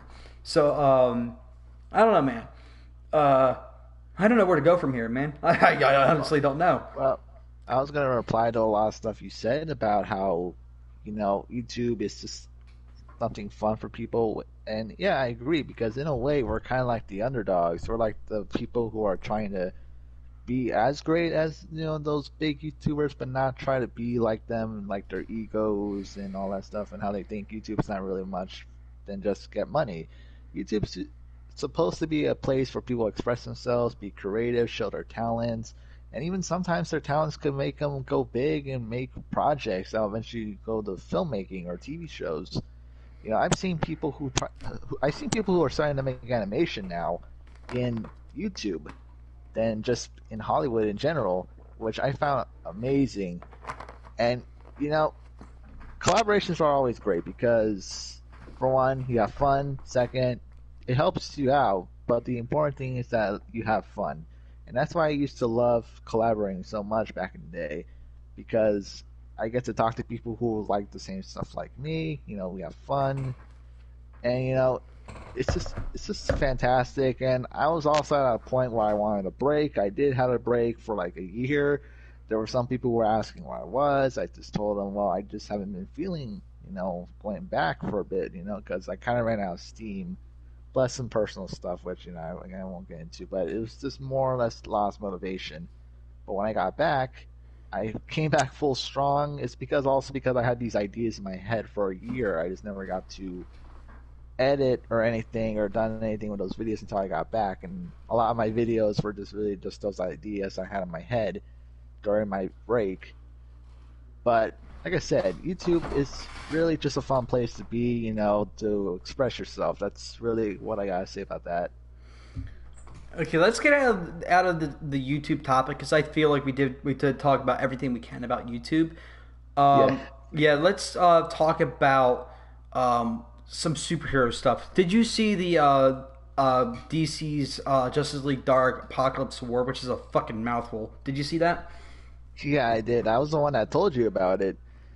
Yeah, I remember watching. I said this earlier in the podcast. That was actually based off Zack Snyder's Justice League trilogy. I want to hear your thoughts about that. What, the movie or the Justice League trilogy idea? How that was going to be the Justice League trilogy idea. I want to hear your thoughts on that. Well, the way the movie played it out, it definitely was that. There was also some elements from the New 52 comic called the Dark Side War, which I think that's what also was inspired. But mainly the whole film is basically, like what you said, Zack Snyder's original vision of his Justice League trilogy.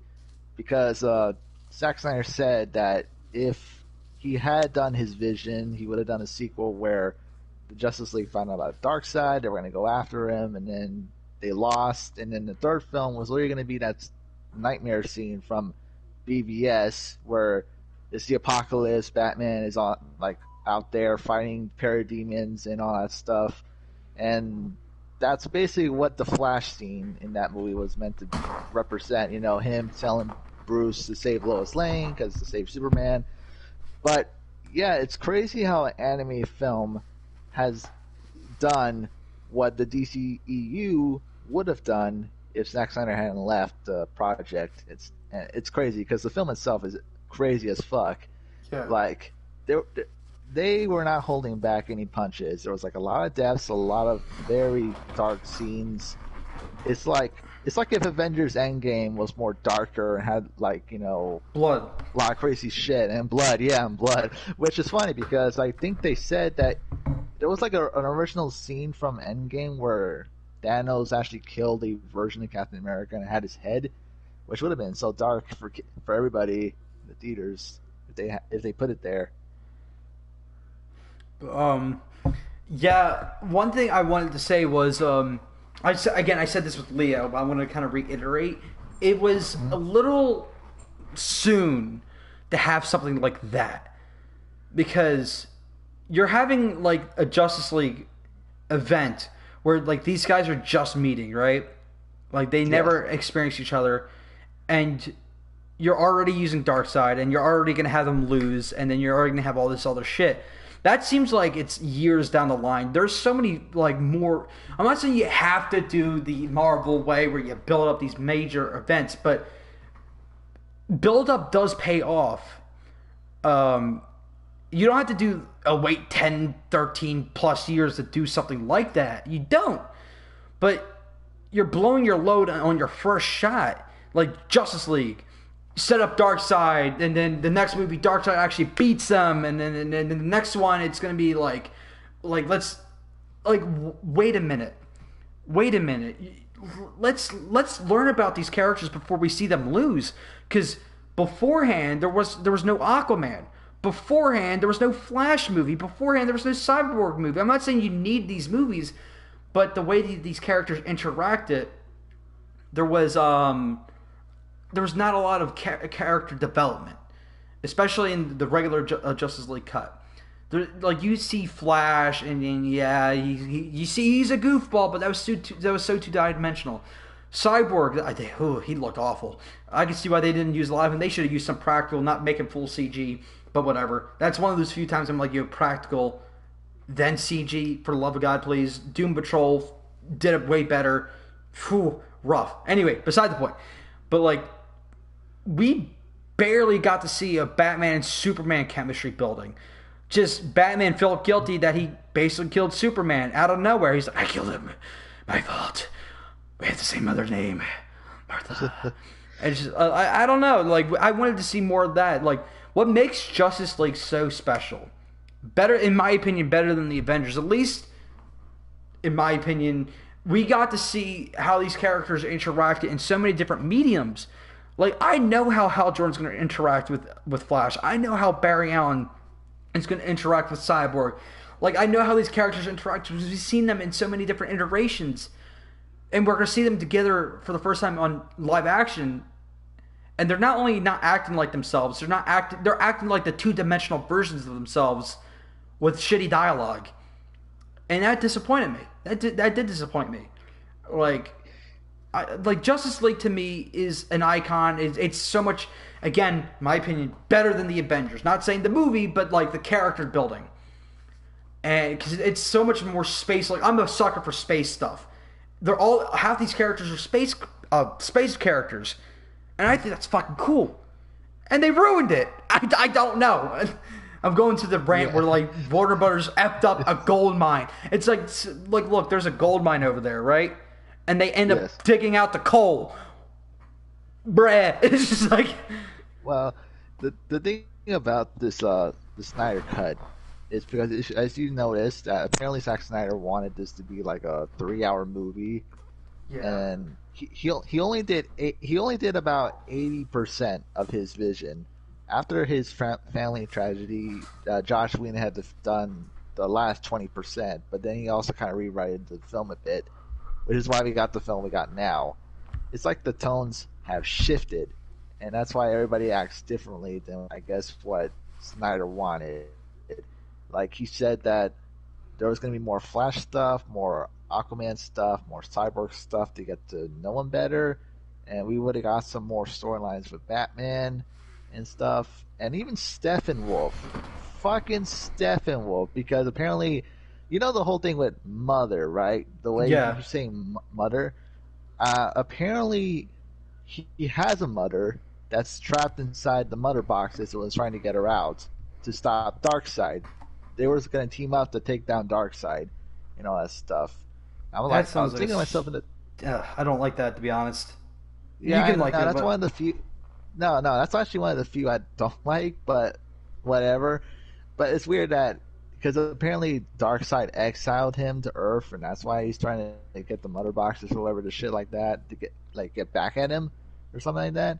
And then Darkseid himself shows up in the film, like in the after they beat him, just to say, "Yeah, you failed me, son," or something like that. And the Justice League sees him, and he's like, "This isn't over," or something like that. It's like weird, and they even said that once we got the Snyder cut, it's gonna be like either a 4-hour cut of the film or 6-part miniseries. And I would have rather kept the 6-part miniseries. Really, I don't think I really would handle 4 hours, especially if I need a bathroom break. dude, let's be honest here. I said this before. We don't need a 4-hour Justice League movie. We just don't. It's not necessary. Like you could tell a story in 2 hours, 2.5 hours, 3 hours max.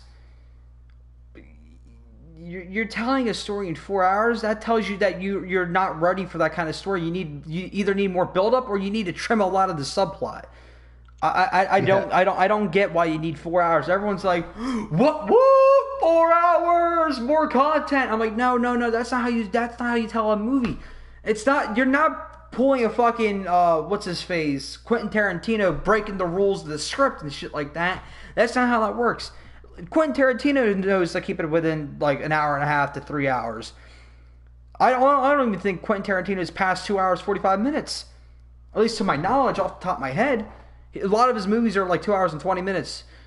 And then Zack Snyder's like, hold my beer. Like, all of his movies, Ultimate Editions, extended cuts, whatever, are 3 hours. I don't know why this guy can't tell a story in 2 hours. Yeah, like, I don't know. it's just but like I said, he has so much storylines like in this version of his film. Like there was more Superman. We were gonna get the black suit. We were gonna get like a Green Lantern. Apparently, was even in this version of the film, which I don't even think they're gonna put him in this new version because for one, it's out of nowhere, and they're not even gonna set up a sequel anyway because it's just him making his version of the film. That's it. People are saying, "Oh, I wonder if this is gonna be the new official canon." I'm like, no, it's not really. We're not gonna see a sequel, guys. DC's not doing that anymore. They've been focusing on their own stuff lately.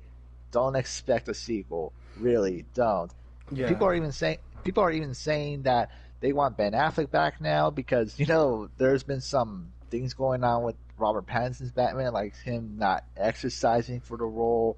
And apparently that was all a British joke. It was like that's what sucks because there's not any footage of what he said. But apparently he was joking. A lot of people have said he was joking. They took it, but then some people are taking it seriously, and they even said, "Oh man, because there's something going on with the Batman film," and they said if the Snyder Cut does so well, they want Ben Affleck to come back. And I'm like, no, he's not coming back, guys. I don't know why you keep saying that. Seriously, where do these rumors keep coming from? People, it's just what people want. That's the thing. It's not real rumors. It's just people saying like this is what's going to happen because that's what they want to happen. And I was saying to Leo, this is a dangerous game because now that people are so used to getting what the fuck they want in the Hollywood industry, people are going to let's release the Affleck cut because if the Batman sucks, everyone's going to be asking where the fuck the Batman script written by Ben Affleck is because we did it once with the Snyder cut, now we're going to do it with the Ayer cut. Now that we did it to the Ayer cut, we're going to do it to the Batman cut. Just shut up!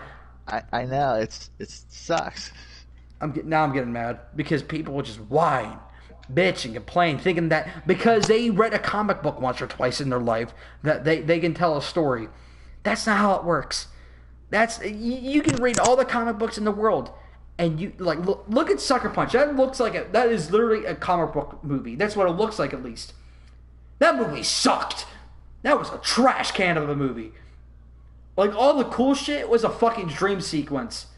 Bruh, the concept was ass, the fucking writing was ass, the visuals were ass. My God. And that was a walking comic book. It was a walking... People think if you rip the pages from a comic book and put it on the big screen, it's going to make it better.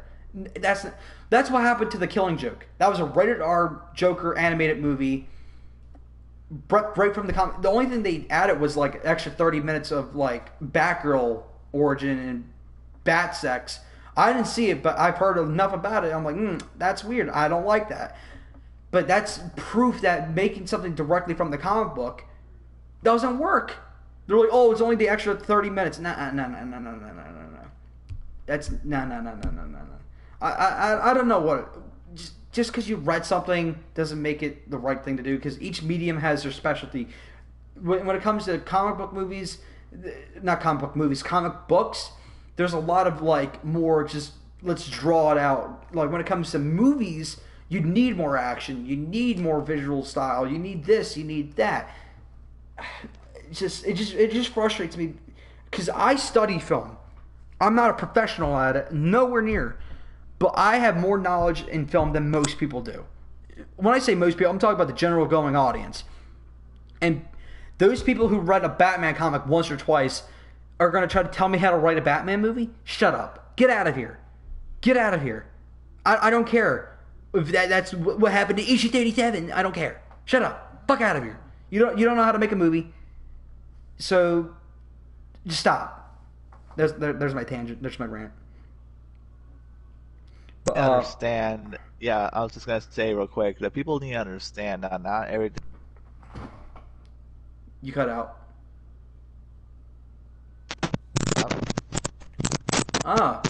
Interesting. Yeah. Okay. But you hear me now? Yep. Okay. I was just gonna say people need to realize that not everything has to be 100% faithful to whatever they read or watch. Like Robert Pattinson's Batman film is based on the Long Halloween story, but is it going to be 100%? No, it's not. They're just taking aspects of that story. The Infinity Saga story was loosely based on the comic book, but it doesn't really act like it. You know what I mean? There's no Lady Death, there's no Mephisto, there's no Fantastic Four, no X-Men, no nothing. It was just an adaptation. I just think people need to shut up about it. Yeah. Okay, we're gonna end up wrapping up here. Any final thoughts? Anything you want to say? Bring up the stream before we head out. Well, I will say though that this whole part of the stream has really just been about YouTube and a little bit of Snyder Cut stuff. But I will say this: it's been a fun 7 years so far, guys. It's been great. I'm still gonna continue my channel, like I said. Just need to figure out what I want to do next. And Gump obviously is still growing. He's almost to 1,000, which is really great. He's halfway there. I hope he gets there. And I hope the Snyder Cut is good. I mean, don't get your hopes up, guys, for anything after that. I mean, like I said, we're living in a world where apparently fandoms are winning against petitions with, like, you know, the Sonic redesign, this. It's crazy, guys. So chill out and just chill out, guys. Don't expect much. Okay, guys, that's going to wrap it up for today's podcast. Thank you guys for donating. Sadly, we didn't reach my first initial goal, which was $100 dues. We made it to 85 though. So hopefully, I'm gonna the link is going to still be live. You can go to my Twitter and you can donate through there if you are watching this a little late. It's going to be up until 11:55 p.m. Eastern Standard Time. So you got plenty of time to get your mom's credit card and donate $1,000. That'll be really swell of you, and bankrupt your family. That'll be awesome. Thank you so much, guys. Yeah. For the good of humanity. For humanity, yeah. So for final thoughts, CDC Foundation is for the combat of coronavirus. It's a nonprofit organization. They work close with the CDC, but they're not part of the CDC. They are an independently owned company. They work closely with the CDC. They work closely with other entrepreneurs and other philanthropists. The reason why it's like that is so they don't have to deal with a lot of the laws and stuff like that the CDC got to follow. So they got a little bit more freedom and liberties. So make sure you guys donate because they are having a huge hand in defeating the coronavirus. So if you want to end quarantine sooner rather than later, $1 will help them out. So just send $1 and it'll mean a lot to me. It'll mean a lot to them. And thank you guys so much for watching. The past 12 hours has been great because I've been getting nothing but love and support on my Twitter. I've been getting nothing but love and support on my YouTube channel. Thank you guys for all the birthday wishes. Thank you guys so much for an amazing 5.5 years of YouTube. It's been an amazing ride. Make sure you hit the thumbs up button, subscribe to the channel, and again, follow my Twitter, Gumps_videos. I update you guys on my channel every single day, and you might see a little tangent here and there, as I normally do, but that's the Gumps videos flair. Anyways, guys, thank you guys so much for watching. I have a Twitter, Gumps_videos. You can find me there for the latest news updates on my channel, guys. Thank you guys so much for watching. Please like, subscribe, and all that crap. Later, and goodbye. Peace. See ya.